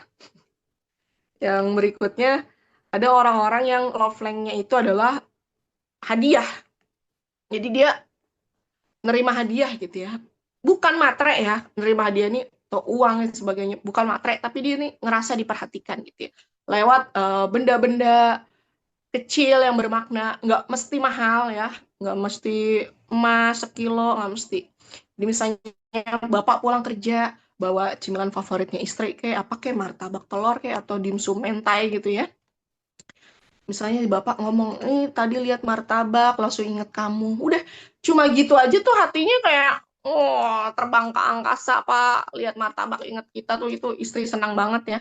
Atau orang-orang dengan love language menerima hadiah tuh nggak bisa banget gitu, cuma word word afirmasi bilang happy birthday ya, selamat hari burung, happy birthday, selamat ulang tahun ya, doaku semoga istriku begini-begini, amin gitu ya. Yang nerima, iya makasih ya. Kamu ingat ulang tahun aku, tapi kamu lupa usaha gitu ya. Jadi kayak nggak sah gitu buat dia. Ucapan doa, word affirmasi tadi itu kayak nggak sah gitu buat dia. Belum, belum, karena kamu belum ngasih hadiah, kayak gitu. Yang berikutnya, sentuhan ya. Physical touch gitu. Bahasa cinta yang paling nggak bisa nih Pak, tergantikan sama emot ya, sama emoji. Misalnya Bapak mesra nih, mesra sih, tapi mesranya lewat emoji WhatsApp doang. Misalnya suka ngetik, lagi apa Bu? Terus ada emot cium, emot love, emot hug gitu, peluk. Tapi pas ketemu bapaknya nggak ada tuh meluk langsung, nggak ada genggam, nggak ada elus, nggak ada meluk gitu yang bikin istrinya merasa dicintai gitu. Kayak suaminya lagi capek, ya ibunya ngelus kepala kayak sambil bilang, Bapak hebat nih, suami aku hebat, project kamu deal terus, goal terus, good job, kayak gitu. Itu Bapak yang lagi capek, insya Allah akan langsung ke recharge ya. Walau belum makan nasi juga semangat ya. Atau si ibu lagi stres, lagi capek, suaminya duduk nih dekat ya, pegang tangannya gitu ya. Kadang dia nggak butuh nih, si ibu tuh solusi panjang kali lebar gitu ya. Dia cuma butuh disentuh aja biar kalau lagi capek nggak meledak ya, kalau lagi sedih ya sedihnya sedikit luruh gitu ya, ya gitu sih. Karena kesalahan yang paling banyak adalah dia pengennya jadi peluk, tapi kita malah kasih dia pulsa misalnya. Dia pengennya di sayang, tapi bapak malah ngasih ciki ya gitu, kayak nggak nyambung gitu ya, kayak nggak nyambung. Jadi kita pahami dan pakai ikhtiar gitu ya, pakai bahasa cinta pasangan kita, bukan pakai bahasa cinta kita sendiri gitu. Karena kadang bukan karena kita nggak cinta sih ke pasangan kita, tapi karena memang salah menyampaikan gitu ya. Jadi memang belajar love language ini kayak kayak ngecharge HP, kayak ngecas HP gitu ya. Salah colok nggak ngisi gitu ya. Padahal udah dicolok, kok nggak ngisi gitu ya. Padahal udah kita ngerasa udah sayangin pasangan nih, tapi kok tetep ya dia kayak ngerasa kurang gitu ya. Kayak wifi lah gitu ya, kalau sinyalnya cocok dia nyambung, terkoneksi gitu. Nah, yang berikutnya perbedaan karena backgroundnya nih, latar belakangnya sama luka batin gitu ya. Pola asuh sama trauma di masa lalu ini pengaruh ke hubungan. Jadi penting bagi kita untuk saling menyembuhkan, bukan untuk saling menyakiti. Ya, jadi kalau pasangan kita keras, misalnya Pak Bu, dapat pasangan yang keras nih, misalnya mungkin dia emang selama ini tumbuhnya, besarnya di tempat yang cool gitu ya, tempat yang dingin gitu. Jadi pola asuh itu emang cetak gimana pola respon pasangan kita. Jadi setiap orang yang masuk ke dalam dunia pernikahan itu kayak koper, kalau kita habis jalan-jalan, koper kita habis jalan-jalan gimana sih isinya? Pakaian kotor ya nggak? Semeraut, berantakan gitu ya. Ada juga yang kopernya isinya bagus gitu ya. Ya, bisa isinya kenangan baik, bisa isinya kenangan buruk ya. Kenangan baik ada, trauma juga ada, kekecewaan ada, luka masa kecil ada gitu ya. Misalnya, kok suami saya susah ya bilang sayang. Karena ternyata suami kita dari kecil nggak pernah dipeluk ibunya, nggak pernah dipuji ayahnya, atau nggak pernah nih dihargain orally gitu ya, secara verbalnya. Atau misalnya kok istri saya tuh sensitif banget ya kalau dikritik, dia tuh langsung ngamuk. Padahal saya kayak cuma, mah kurang kurang asin dikit misalnya rendangnya. Ya gitu, kenapa kok langsung sensitif banget? Karena mungkin dulunya dibesarkan dengan banyak celaan ya, bukan pujian. Jadi ya jangan buru-buru nyalahin pasangan gitu ya. Kadang dia tuh cuma luka, bukan jahat gitu ya. Dia cuma ada luka, bukan niat untuk menyakiti kita. Kok saya nasehatin dikit dia meledak-ledak ya, dia nggak ada maksud tuh buat menjahati kita, cuma dia ada luka dan mungkin kita nggak tahu tentang itu.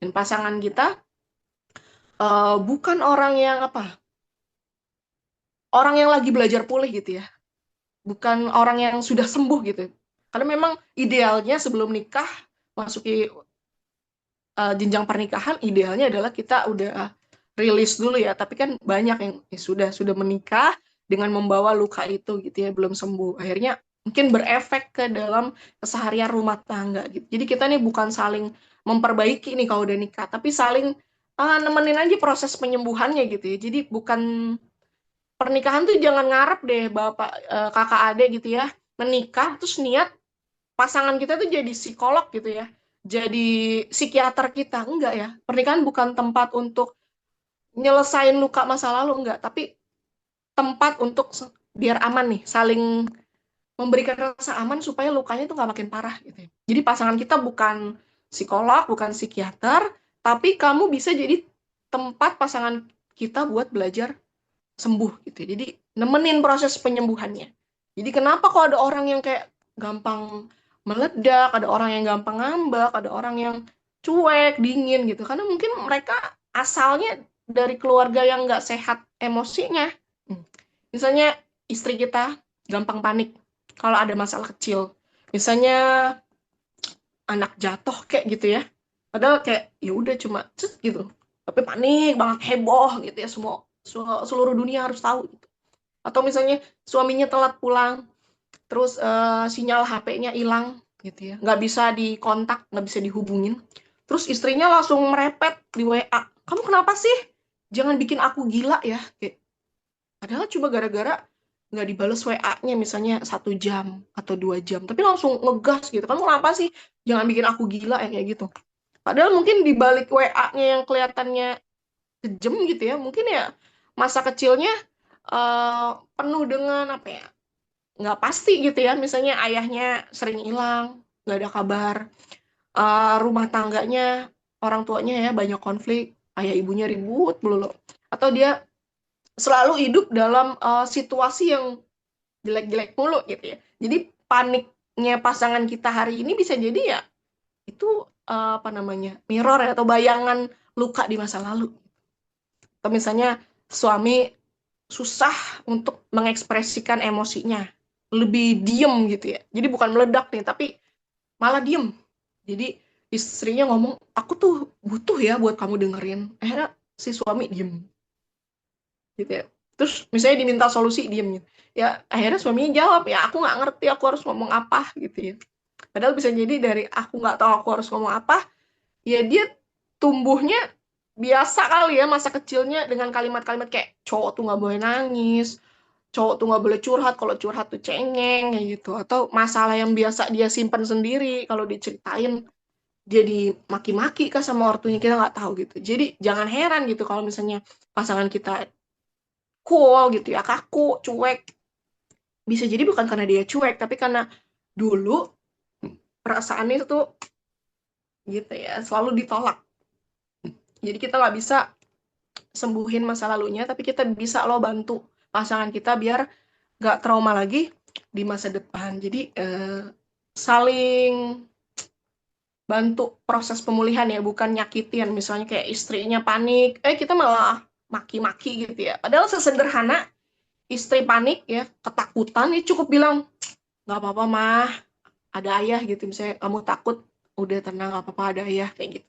Cuma ngomong gitu aja, istrinya langsung luluh gitu ya, paniknya mereda gitu. Atau suaminya diem gitu ya, tertutup, jangan langsung tuduh cuek, jangan langsung ada wanita idaman lain dan sebagainya, nggak karuan overthinkingnya, bilang nggak apa-apa mas, misalnya kamu belum mau cerita, tapi kalau kamu udah siap cerita ya aku dengerin ya. Misalnya kita mau tahu nih dia pas masih kecil tuh kenapa sih misalnya gitu, jangan kamu tuh lebay deh, daripada bilang kamu tuh lebay banget, mendingan ya bilang aku lihat kamu kayaknya ini ya panik gelisah, yaudah aku temenin gitu ya, lebih enak kan ya, kita pun ngedengarnya lebih enak daripada kayak kamu lebay banget sih anak jatuh gitu doang aja gitu.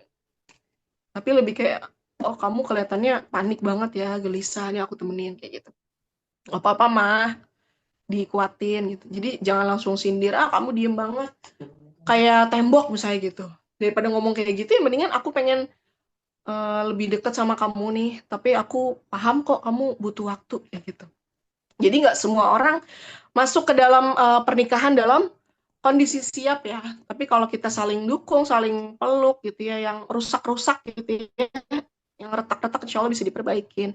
Yang sakit bisa diringanin. Yang berikutnya konflik rumah tangga ya. Nah, kita sering ribut nih, padahal kita saling sayang ya. Dan sumber konflik yang paling banyak apa sih? Urusan apa?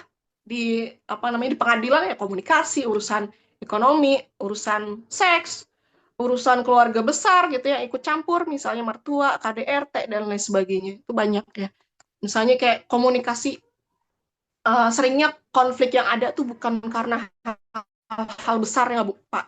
Tapi karena cara nyampeinnya doang yang salah. Ketika ibu bilang aku capek banget, cuma pengen diusap, ya. Cuma pengen sabar ya sayang, misalnya nanti aku beliin apa gitu, misalnya dijanjiin gitu.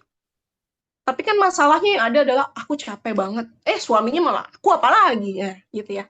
Jadi malah adu kuat siapa yang paling sengsara gitu. Jadi pasangan kita nih mindsetnya adalah bukan lawan debat loh pasangan kita. Kita nikahin dia bukan buat teman debat gitu ya, tapi teman ngobrol gitu. Terus kedua yang paling banyak urusan ekonomi misalnya. Kalau uang nih nggak dibahas bareng gitu ya. Biasanya nanti rumah tangga ya siap-siap kayak bola salju gitu ya.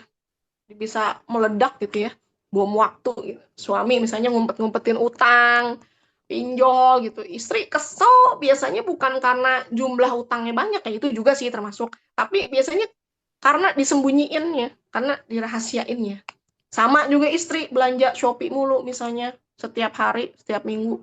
Ini diskon kok, ini diskon.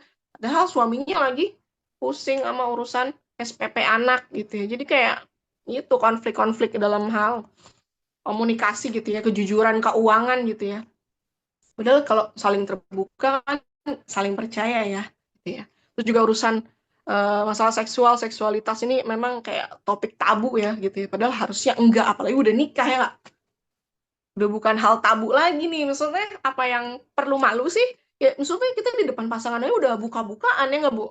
Pak, udah semuanya kita buka. Tapi untuk komunikasiin atau masa ngobrolin hal-hal kayak gini aja, kita berat untuk eh, obrolin. Bahkan kita sering ribut hal-hal kecil, padahal sebenarnya masalahnya itu diranjang, bener nggak? Misalnya kurang hubungan intim tuh nggak intens gitu ya, kayak misalnya sebulan satu kali, 3 bulan sekali gitu ya. Padahal nggak lagi jihad perang ya, ninggalin istri, nggak berhubungan intim nggak.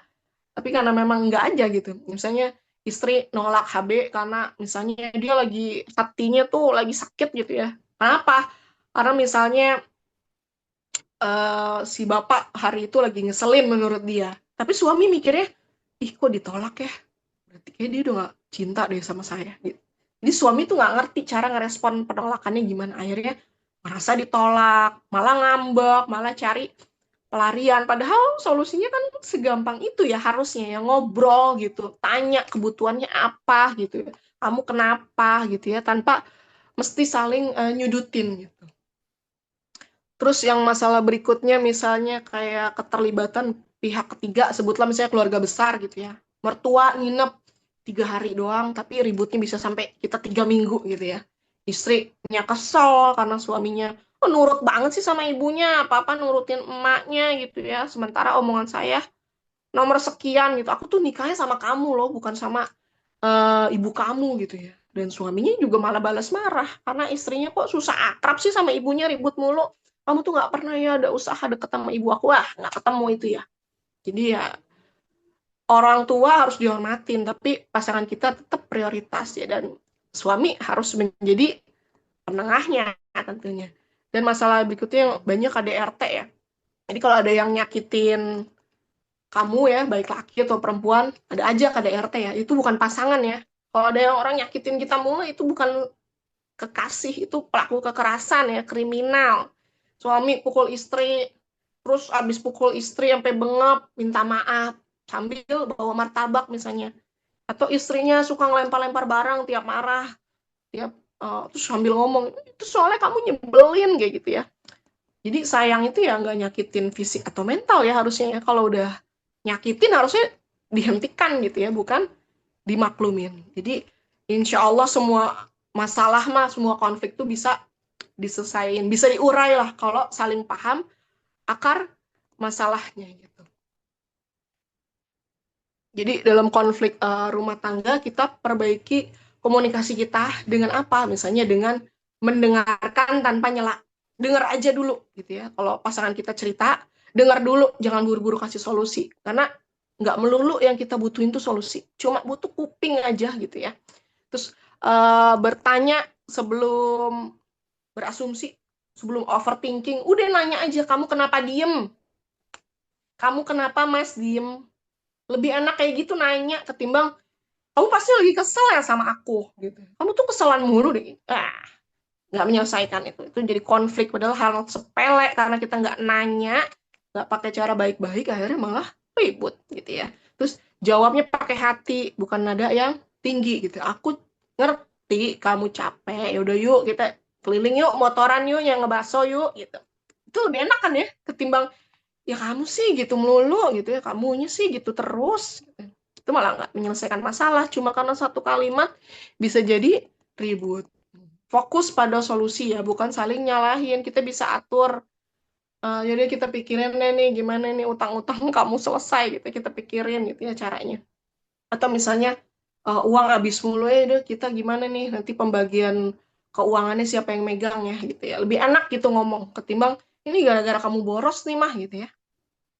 Jadi fokusnya sama solusi, bukan sama masalahnya. Yang terakhir kalau nggak salah ini, bijak menghadapi perbedaan. Jadi tujuan nikah kita tuh bukan untuk ngubah ya, tapi untuk ngerti. Jangan nikah kalau tujuannya tuh mau ngedesain ulang pasangan kita loh. Buat ngedesain ulang orang gitu ya. Karena banyak orang nikah harapannya nanti kalau abis nikah dia bakal berubah kok. Terus kecewa. Karena ternyata kok dia malah jadi dirinya sendiri ya gitu. Jadi istrinya berharap suaminya romantis gitu ya, padahal aslinya enggak gitu ya. Suami pengen istrinya kayak ibunya misalnya jago masak, ibunya hemat gitu ya, ibunya apa namanya uh, pinter ngatur uang gitu ya. Padahal dia dapat istrinya Gen Z ya, misalnya generasi Google yang masaknya lihat YouTube gitu ya. Akhirnya udah gitu baru nikah lagi ya, masak cumi aja keras kayak masak sendal jepit ya, goreng nugget doang aja gosong kayak gitu. Terus juga bijaknya adalah kita kenalin fitrahnya nih, jangan sampai sikut-sikutan gara-gara ada perbedaan gitu. Ada pasangan kita yang kita harus pahami gitu ya. Orang tuh beda gitu, nggak ada yang sama semua. Ada yang demen yang ngomong, ada yang diem tapi dia mikir kok. Gitu ya. Ada yang ekspresif gitu ya. Kalau ngomong semuanya gerak gitu ya. Tapi ada juga yang kalem tapi dia peduli gitu.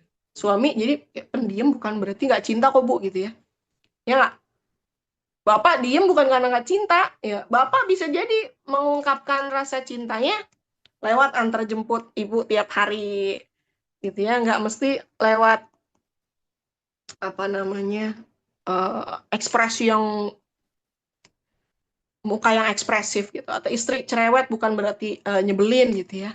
Ya mungkin itu dia rewel gitu ya, berapa jam sekali nelpon mungkin bentuk perhatian dia gitu. Justru kalau diem istri kalau biasanya jadi tanda bahaya ya gitu ya. Next,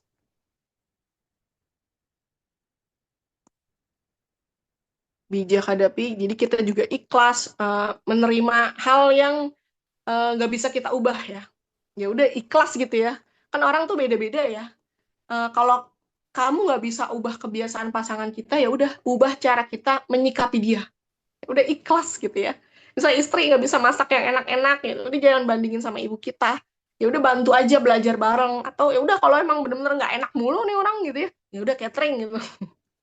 Karena perbedaan itu hadiah ya, bukan musibah harusnya. Kalau kita semua sama, kudunya hidup jadi bosan nggak sih gitu ya. Tapi karena kita beda, ya kita saling ngelengkapin gitu. Jadi rumah tangga langgeng bukan karena mirip ya, suami istri mirip, tapi karena dua orang ini beda, tapi mau lo nyatu gitu ya, saling ngelengkapin. Jadi perbedaan ya harusnya bukan alasan buat cerai ya, perbedaan harusnya bukan alasan buat berpisah, tapi alasan buat lebih kreatif harusnya. Jadi bukan untuk mengubah pasangan, tapi untuk lebih mengerti fitrahnya pasangan kita. Dan sebagai penutup mana nih? Ya, jadi pernikahan itu bagi Muslim ya khususnya ini perjalanan untuk menuju ridhonya Allah ya, ibadah ya kan. Jadi tujuannya bukan cuma bahagia, tapi gimana caranya sama-sama bisa deket ke Allah. Misalnya suami bangunin istrinya buat sholat subuh, padahal istrinya ngantuk, tapi dia tahu aku bukan cuma suami ini, tapi imam juga.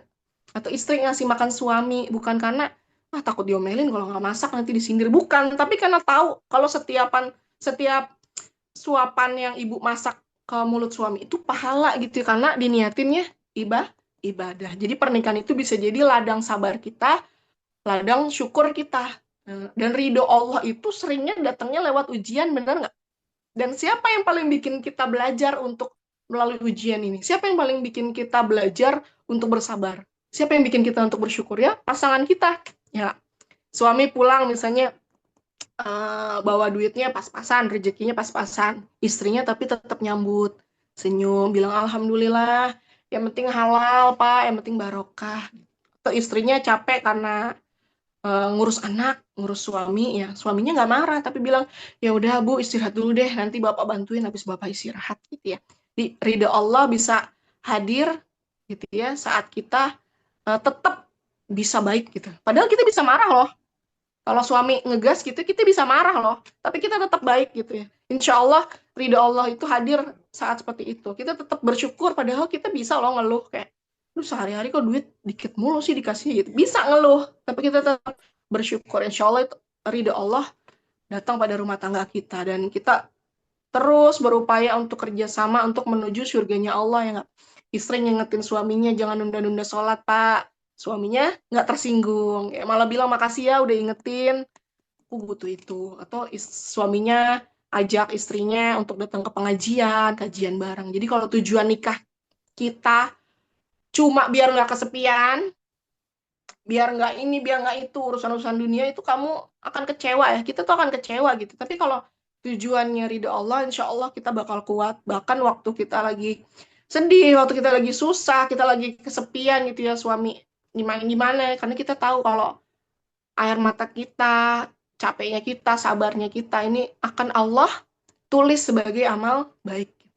Itu mungkin yang bisa saya sampaikan. Lebih kurang mohon maaf. Assalamualaikum warahmatullahi wabarakatuh. Waalaikumsalam. Terima kasih Ibu Iyadini. Oke, bagi teman-teman, silahkan kalau mau ada yang mau ditanyakan, silahkan lambaikan tangan untuk buka suara atau kalau malu-malu bisa lewat kolom chat. Oke, sambil menunggu, silahkan untuk dipersiapkan. Kita sedikit bahas sedikit ya terkait dengan buku kita pada hari ini. Tadi yang disampaikan oleh Kak Ihyadini itu baru kurang lebih 5% lah. Atau kalau dalam kacang itu baru kulitnya aja. Karena di dalamnya kayak tadi ada masalah-masalah. Itu bukan hanya terkait dengan masalah aja yang kita bahas, tapi juga kira-kira cara menghadapinya seperti apa, lalu kemudian mensiasatinya seperti apa. Begitupun ada contoh-contoh dari setiap masalahnya. Sebagai contoh kayak misalnya di situ salah satu pembahasannya adalah kalau suami minta izin poligami, tapi nggak bilang istri, langsung tiba-tiba poligami.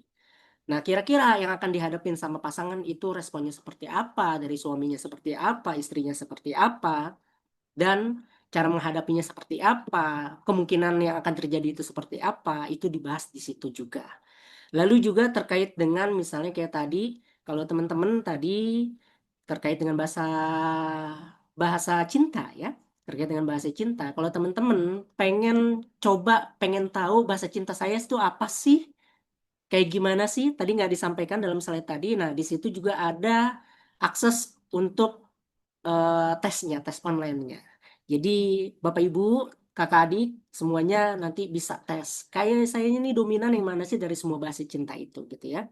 Dan sekali lagi itu baru kulitnya aja. Jadi kalau teman-teman, Bapak Ibu, kakak adik yang semuanya tadi udah PO kemarin ya, nanti tinggal tunggu aja bukunya kurang lebih akan hadir, akan dikirim itu di sekitar akhir Mei.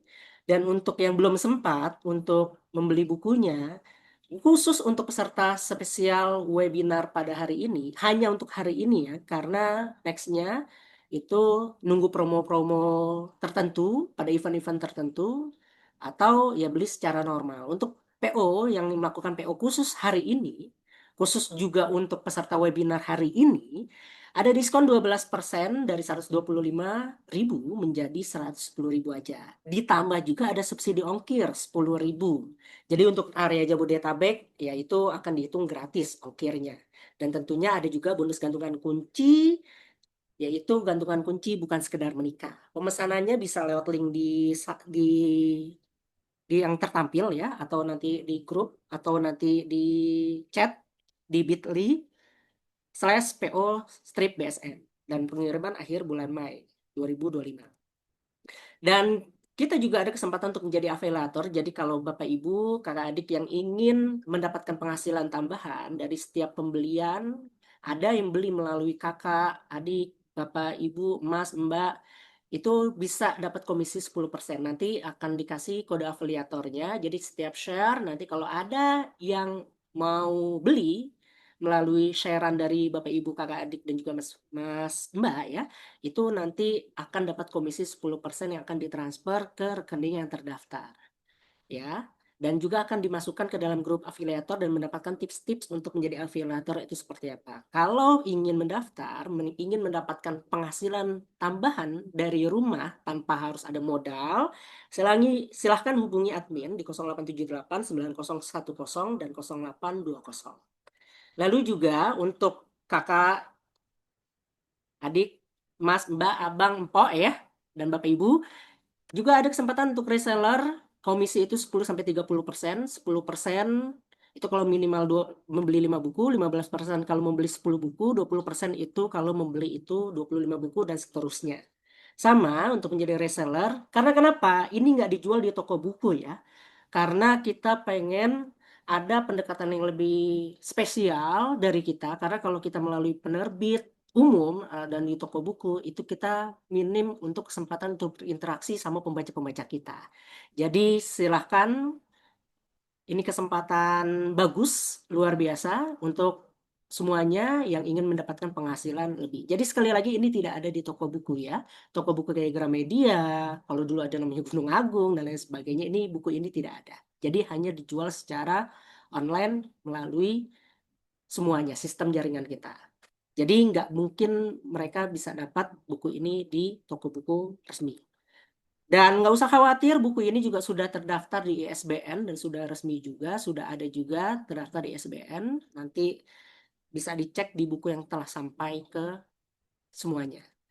Oke, ingatlah pernikahan bukan tentang siapa yang paling sempurna, tapi tentang dua insan yang saling menguatkan dalam ketidaksempurnaan.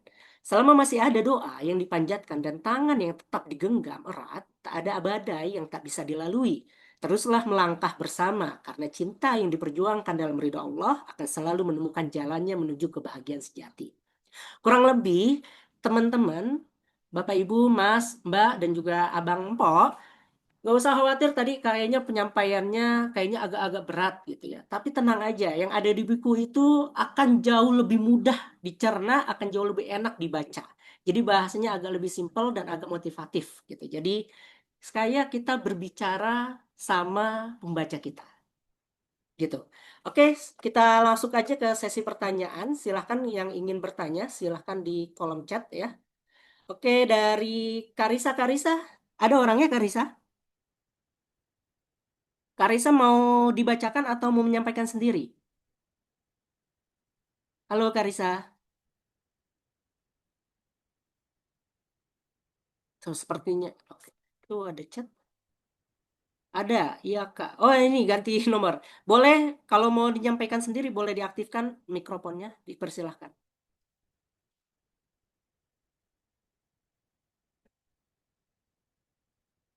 Halo Karisa. Oh enggak Kak, di chat aja. Oke, terima kasih Karisa. Ini ada pertanyaan Kak Iya. Kalau bahasa cintanya lima, lima-limanya itu gimana? Silahkan dijawab. Langsung aja ya. Halo Kak Iya. Sebentar ya.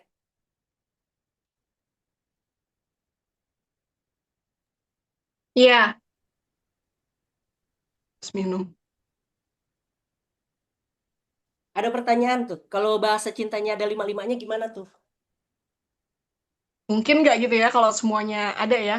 Nah, Ya, mungkin sangat mungkin ya seseorang punya kelima-limanya gitu ya, 5 love language ini. Tapi biasanya bukan dalam kadar yang sama. Jadi kayak semua orang itu pasti punya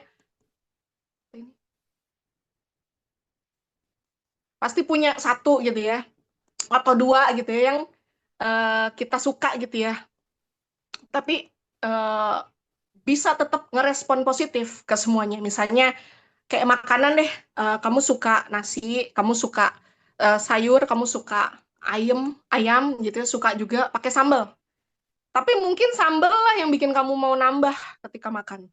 Atau ada orang juga yang makan ketika makan yang nambahnya paling banyak ikannya atau kuah sayurnya gitu ya. Jadi mungkin kita bisa makan semua yang ada dalam piring itu, tapi ada satu atau dua jenis makanan yang kita doyannya itu loh gitu. Jadi misalnya kalau istri ketika dia lelah dia seneng pas dipeluk, physical touch-nya dapat.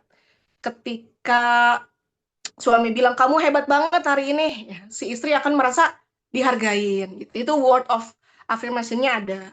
Atau dia akan senang gitu ya waktu diajak ngobrol di teras kayak atau di kebun berdua gitu ya. Itu quality time-nya punya. Atau dia meleleh gitu ya, aduh kayak kelepak-kelepak waktu suaminya nyuci piring tapi inisiatif gitu ya, nggak usah disuruh, act of service-nya ada. Atau dia bisa senyum lebar waktu dikasih donat favoritnya dia.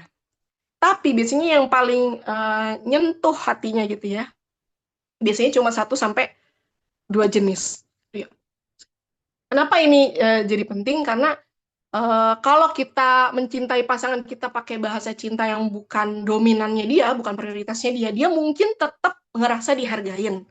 Tapi mungkin nggak merasa benar-benar dicintain gitu. Jadi penting juga buat pasangan belajar gimana sih bahasa cinta utama pasangan kita apa gitu ya. Cari tahu aja gitu ya. Misalnya diamatin aja apa sih yang biasanya pasangan kita paling bikin dia senang gitu. Bisa dengan nanya langsung, bisa diamatin gitu ya. Misalnya kamu paling suka kalau aku tunjukkan cinta lewat apa Pak gitu ya. Kamu paling senang kalau aku gimanain Mas misalnya gitu. Langsung aja ngomong gitu ya.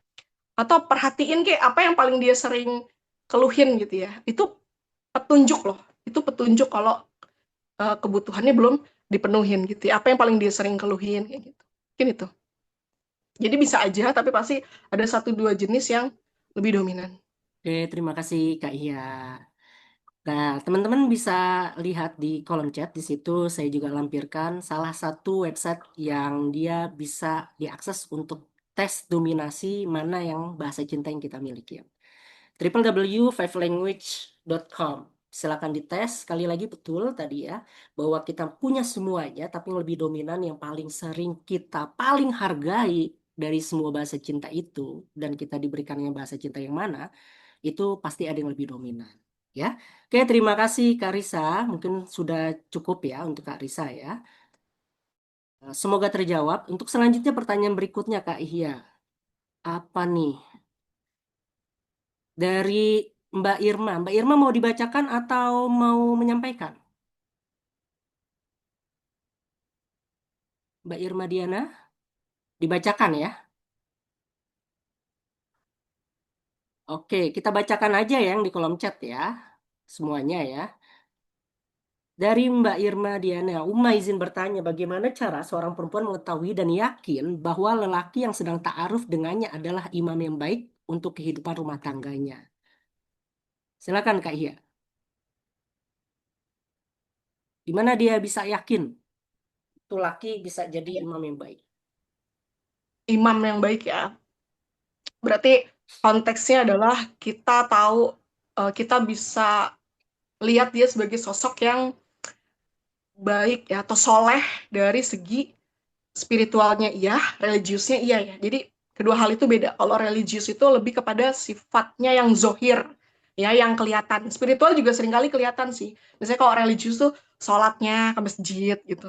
Atau misalnya kalau sujud tuh lama gitu ya sampai jidatnya hitam misalnya gitu. Atau puasa Daudnya kuat, Senin Kamisnya rajin, ngajinya rajin dan lain sebagainya. Dan kalau spiritualitas itu lebih kepada praktek ibadah ke dalam keseharian tuh gimana gitu ya. Jadi mungkin gimana cara supaya tahu ya tadi karena sepintas kita harus lihat dari secara zohir juga, lihat agamanya juga ya. Bukan cuma secara penampilan ya. Misalnya bukan hanya dia bisa sholat jamaah, bukan hanya dia bisa azan, misalnya ya. Tapi dia taat nggak sama Allah dalam kesehariannya dia. Atau misalnya ketika di kuliah misalnya, dia selama kuliah tuh dia jujur nggak? Selama berorganisasi itu dia amanah nggak gitu ya? Dia sesuai nggak perkataan sama perbuatannya ya gitu. Atau misalnya ketika kita kenal dia bisa nggak nahan amarahnya gitu ya. Dia temperamen nggak, atau dia marah dikit lempar sapu gitu ya, atau dia marah dikit teriak anjing kayak anjing gitu ya, atau anjir dan sebagainya ya gitu. Jadi dia bisa nggak menahan amarah gitu. Terus dia bisa nggak adil gitu ya. Misalnya kita selama iya selama kita kenal gitu ya. Karena kan pemimpin yang baik tadi kan nyari suami yang baik ya, imam yang baik. Pemimpin yang baik tentunya dimulai dari taat kita sama Allah gitu ya. Terus yang kedua mungkin perhatikan juga sikapnya sama perempuan ya. Dia hormatin ibunya nggak gitu. Gimana treatment dia ke ibunya gitu ya. Dia kayak ibunya pernah bantuin nggak? Dia sama ibunya hormat nggak? Ngomongnya sopan nggak? Ya gitu. Karena kan sedikit banyak meskipun dia bisa ngumpetin gitu ya, nunjukin yang baik-baiknya aja nanti bisa kelihatan kok gitu ya. Kalau itu tuh sikapnya pura-pura apa enggak gitu. Dia menghormati ibunya enggak gitu ya. Terus dia memperlakukan saudara perempuannya kayak gimana gitu. Dia ngejaga enggak atau cuek. Terus dia muliain perempuan enggak gitu ya, atau suka ngerendahin. Itu kan bisa kita lihat dari ketika misalnya ta'aruf, kita ngobrol sama dia. Kalau kita kasih ajukanlah pertanyaan-pertanyaan tentang hubungan dia sama ibunya, kamu gimana kalau sama ibu gitu ya, di rumah yang nyuci piring sehari-hari siapa gitu. Nanti kita kelihatan dia pernah bantu nggak, dia pernah nyapu nggak gitu. Atau dia sama saudara perempuannya gimana, uh, adiknya pernah nggak diajak ngaji gitu, pernah nggak disuruh ikut kajian kayak gitu kelihatan. Atau bisa langsung kita, apalagi khususnya kalau ta'aruf ya, itu kita bisa langsung observe aja, kita tanya ibunya, kita bisa observe ke saudara perempuannya, atau kita bisa tanya ke teman baiknya, ke tetangganya. Bahkan kalau misalnya jiwa intel kita mau lebih valid, kita bisa tanyain tetangganya gitu, Bu, kalau ibu lihat si Mas Anu ke ibunya gimana ya kayak gitu. Atau kita bisa yang ketiga bisa dengan kasih dia pertanyaan-pertanyaan soal kehidupan gitu, visi hidupnya dia. Kamu habis nikah rencananya mau apa ya gitu. Oh boleh tahu kamu 2 tahun nikah rencananya apa ya gitu. 5 tahun nikah apa ya, 10 tahun nikah mau apa ya gitu. Atau misalnya kita tanya kepemimpinan dalam rumah tangga tuh menurut kamu kayak gimana sih kayak gitu. Itu jadi ketika ta'aruf tuh itu yang diobrolin ya, bukan sekedar kayak kamu makanannya kesukaannya apa kayak gitu gitu. Bukan hal-hal yang sifatnya bisa kita kejar lah gitu ya, bisa kita adaptasi dengan cepat gitu ya kalau soal makanan kesukaan.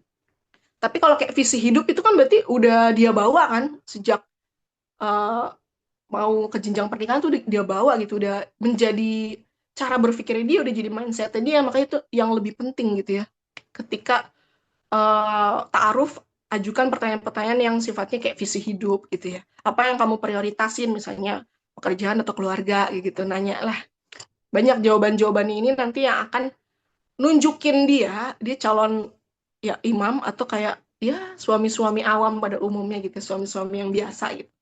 Terus yang berikutnya cari tahu tadi ya dari lingkungannya tuh penting banget, kayak tanya guru ngajinya, kalau dia ngaji ke ustadznya di tempat dia biasa belajar, tanya sobatnya, bestinya, tanya teman dekatnya gitu ya. Terus ya nanti dari nanya ke teman-teman itu yang akan kita dapatkan info-info yang lebih valid, kayak teman-temannya nyaman gak sih sama dia, teman-temannya tuh percaya gak sih kalau dia ngomong kayak gitu, kayak karena karakter asli seseorang kan kelihatannya dari testimoni besti-bestinya, nggak, orang yang kenal dia dalam waktu yang lama ya kan, nggak bisa pura-pura gitu ya. Terus juga yang sama pentingnya adalah perhatiin gimana dia nyelesain konflik, gimana cara dia ngadepin masalah. Jadi kalau misalnya ketika ta'aruf aja dia kalau ngomong kayak nyolot, gampang ngegas gitu, terus kayak mulutnya tuh kayak gampang nyalahin, atau kabur lah kayak menghindar gitu. Ya itu bayangin aja gimana nanti pas ada konflik ketika kita udah nikah sama dia, itu bayangannya kayak gitu kurang lebihnya gitu ya. Jadi mungkin cowok yang layak buat jadi imam ya mestinya bukan yang paling banyak ngomong ya gitu ya. Harusnya, tapi yang tenang pas ada masalah gitu ya, nggak ngegas, nggak nyolot dan sebagainya. Dan tentunya ya itu jangan jangan tinggalin doa gitu ya. Kadang Allah eh, misalnya kita apa istiqoroh gitu ya. Kadang Allah beri rasa kita kok nggak enak ya perasaan, nggak serak gitu ya. Kadang bukan tanpa alasan gitu ya. Jangan diabaikan juga gitu. Jadi istiqoroh gitu. Itu sih Oke, Mbak terima dapat tadi kasih Kak Hia. Irma. Sebetulnya relate juga sama buku yang kita publish ini bahwa ketika ta'aruf di sini kenapa dibuat ya salah satunya adalah untuk teman-teman yang mau ta'aruf. Karena kebanyakan yang ta'aruf itu hanya melihat kulitnya doang dan bertanya kulitnya doang.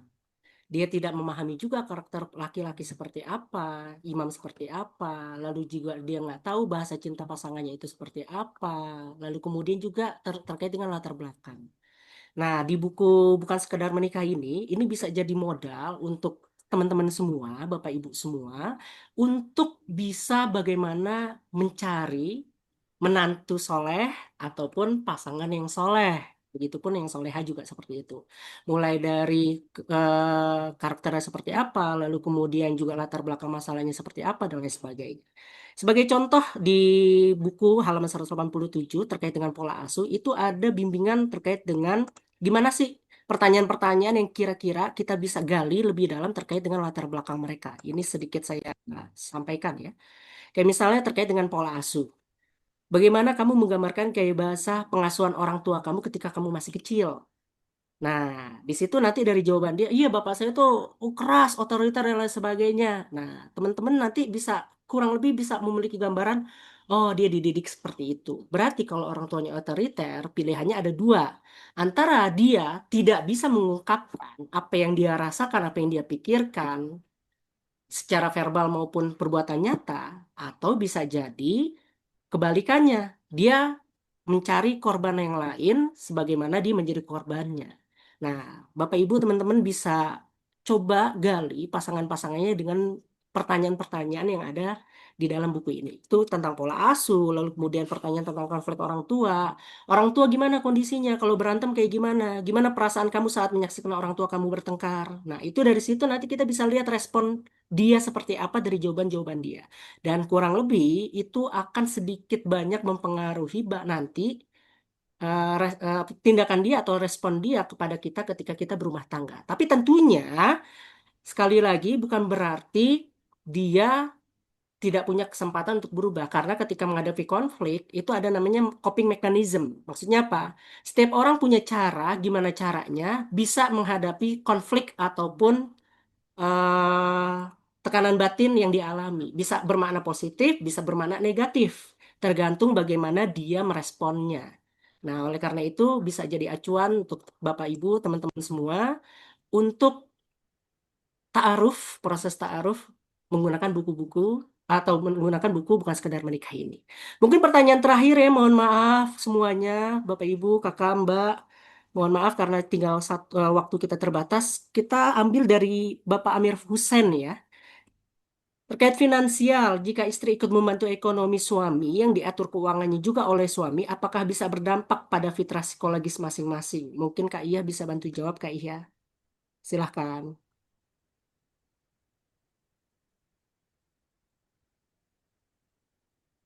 Ya, lumayan ini ya banyak Terakhir, apa nanti namanya? eh, nanti Ya, pertanyaan-pertanyaannya bisa kita diskusikan di grup grup. WA grup yang tadi ya. Karena WA grup itu nanti nggak akan dihapus. Kita akan banyak sharing di sana terkait dengan pernikahan, mulai dari persiapan, konflik, dan lain sebagainya.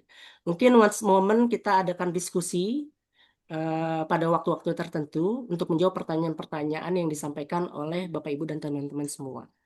Ya, oke silakan Kak Iya untuk terkait ini finansial nih. Jika istri ikut bantu ekonomi gimana? Keuangannya oleh Ya suami masih juga bijak. apakah bisa berdampak dalam fitrah psikologis masing-masing? Ya mungkin banyak ya. Oh, maaf Pak Kak Amir ya berarti Kakak Amir yang ganteng. Saya masih bujang Kakak. Gak terima dia. Sorry to say Kak Amir.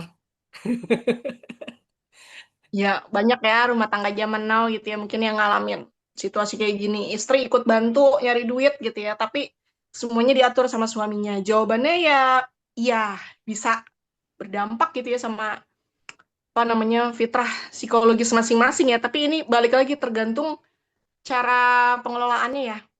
Karena kan fitrah psikologisnya suami ya fitrahnya dia merasa apa sih tanggung jawab utamanya kan nafkain.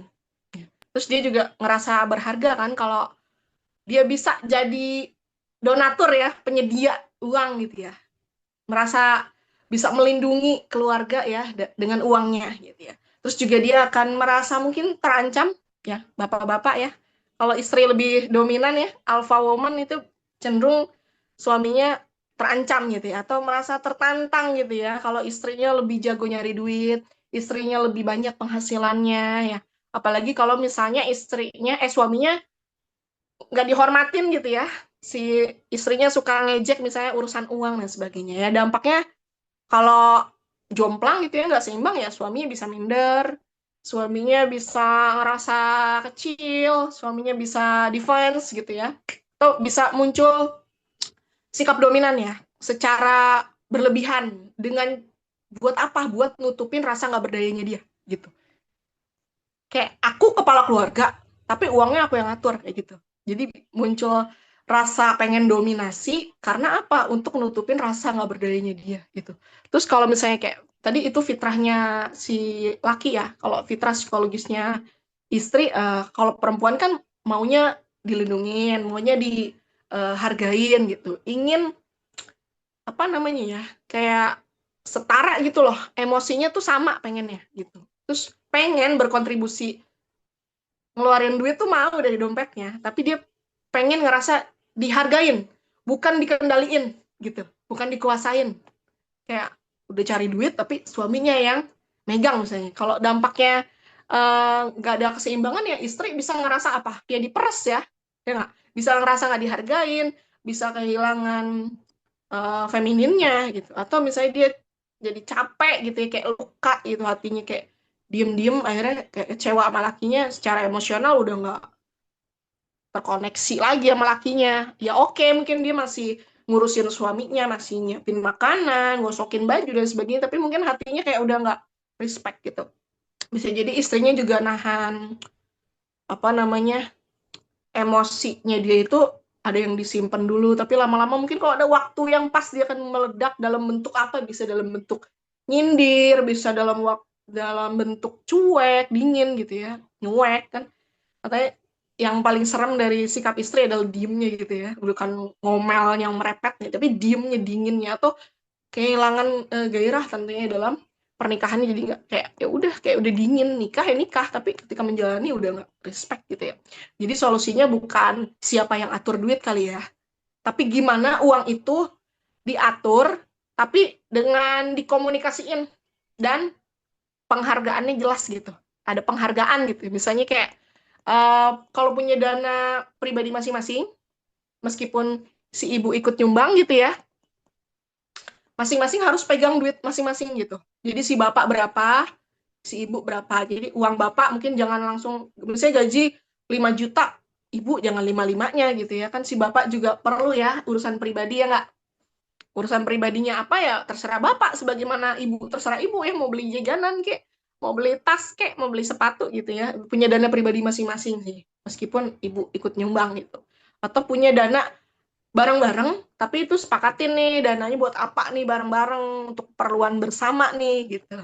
Kan untuk keperluan pribadi misalnya ya.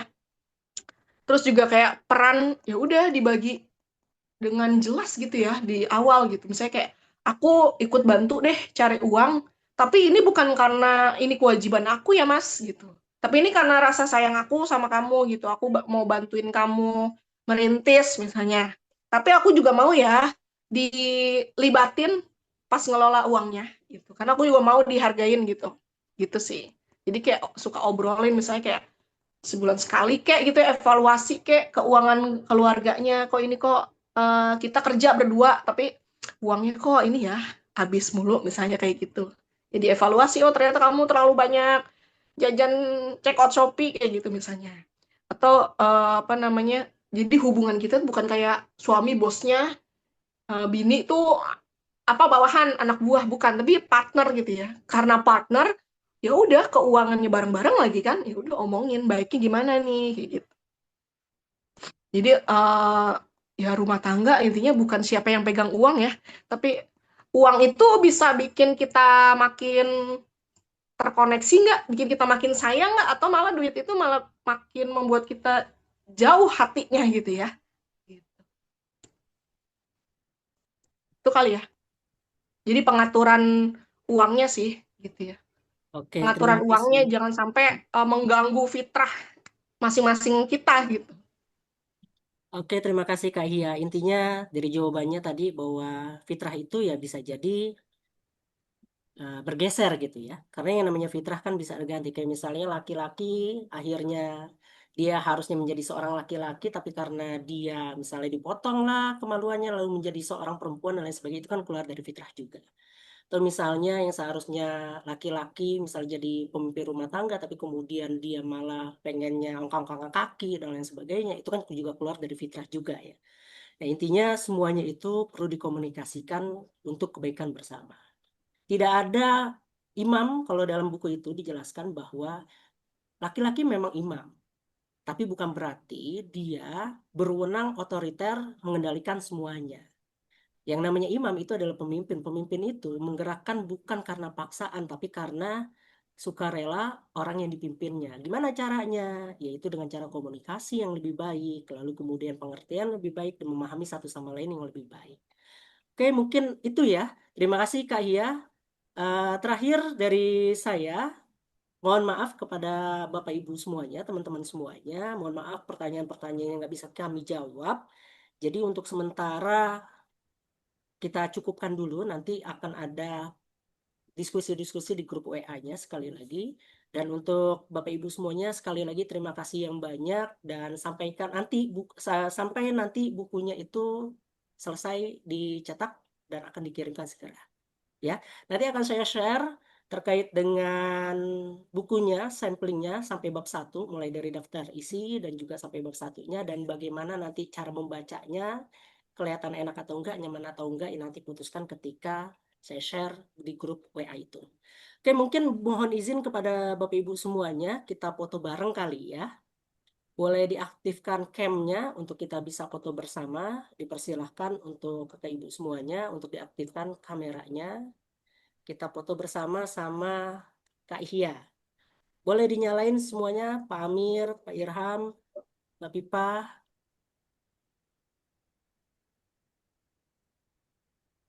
Kak Mariam.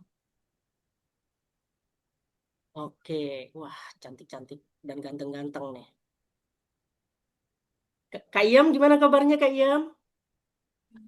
Alhamdulillah baik, Kak. Oke, kita izin foto ya sebentar ya. Ini ada beberapa peserta. Cara view ya, cara nampilin view ya. Sebentar, sebentar. Oke, boleh ditampilkan yang lain? Mbak Pipa, Mbak Putri, Pak Fadli, Mbak Wika, Mbak Ima. Ini baru beberapa aja nih yang menampilkan wajahnya. Bentar, Kak. Wika, Bentar, masih Hah? Kak. siap-siap. Ada foto. Minder. Bentar ya. Oh, sebentar. Nggak usah bedakan dulu. Pak Enggak. Sofiannya mana? Bu Fikri? Oh, oke. Malu kebanyakan perempuan lah, saya laki-laki. Oh iya, sambil nunggu silakan nyalakan kamera. Jadi kalau kakak, Mas, Mbak punya organisasi, punya komunitas, kita pengen sinergi kolaborasi terkait dengan materi yang hari ini, Jangan bisa sampai kamera hubungi belakang. Kahia Kita atau kamera belakang saya atau dua-duanya. admin ya, untuk kita bisa kolaborasi untuk kita bikin webinar bareng-bareng. Atau di lapangan. Oke, saya izin foto ya semuanya ya. Boleh tampilkan senyum terbaik. Ini cuma beberapa aja nggak apa-apa. Boleh satu, dua, tiga sebentar. Saya foto dulu. Oke, ganti lagi. Sebentar, sebentar, sebentar. Saya save dulu, save dulu. Oke, sebentar, sebentar. Oke, foto kedua. Aduh. Satu, dua, tiga. Oke, terima kasih. Mohon maaf kalau ada kekurangan. Terima kasih atas keluangan waktunya. Semoga bermanfaat. Mohon maaf kalau ada salah kata. Dan sekali lagi, semoga kita memiliki pernikahan yang sakinah mawaddah warahmah sampai akhir hayat nanti. Dan semoga kita dikumpulkan oleh keluarga kita di surga, di jannahnya nanti. Amin, amin ya rabbal alamin. Saya mewakili tim mengucapkan terima kasih sebanyak-banyaknya. Mohon pamit. Assalamualaikum warahmatullahi wabarakatuh. Selamat siang. Selamat weekend. Waalaikumsalam warahmatullahi wabarakatuh. Terima kasih banyak Kak Devun, Kak Dini. Waalaikumsalam.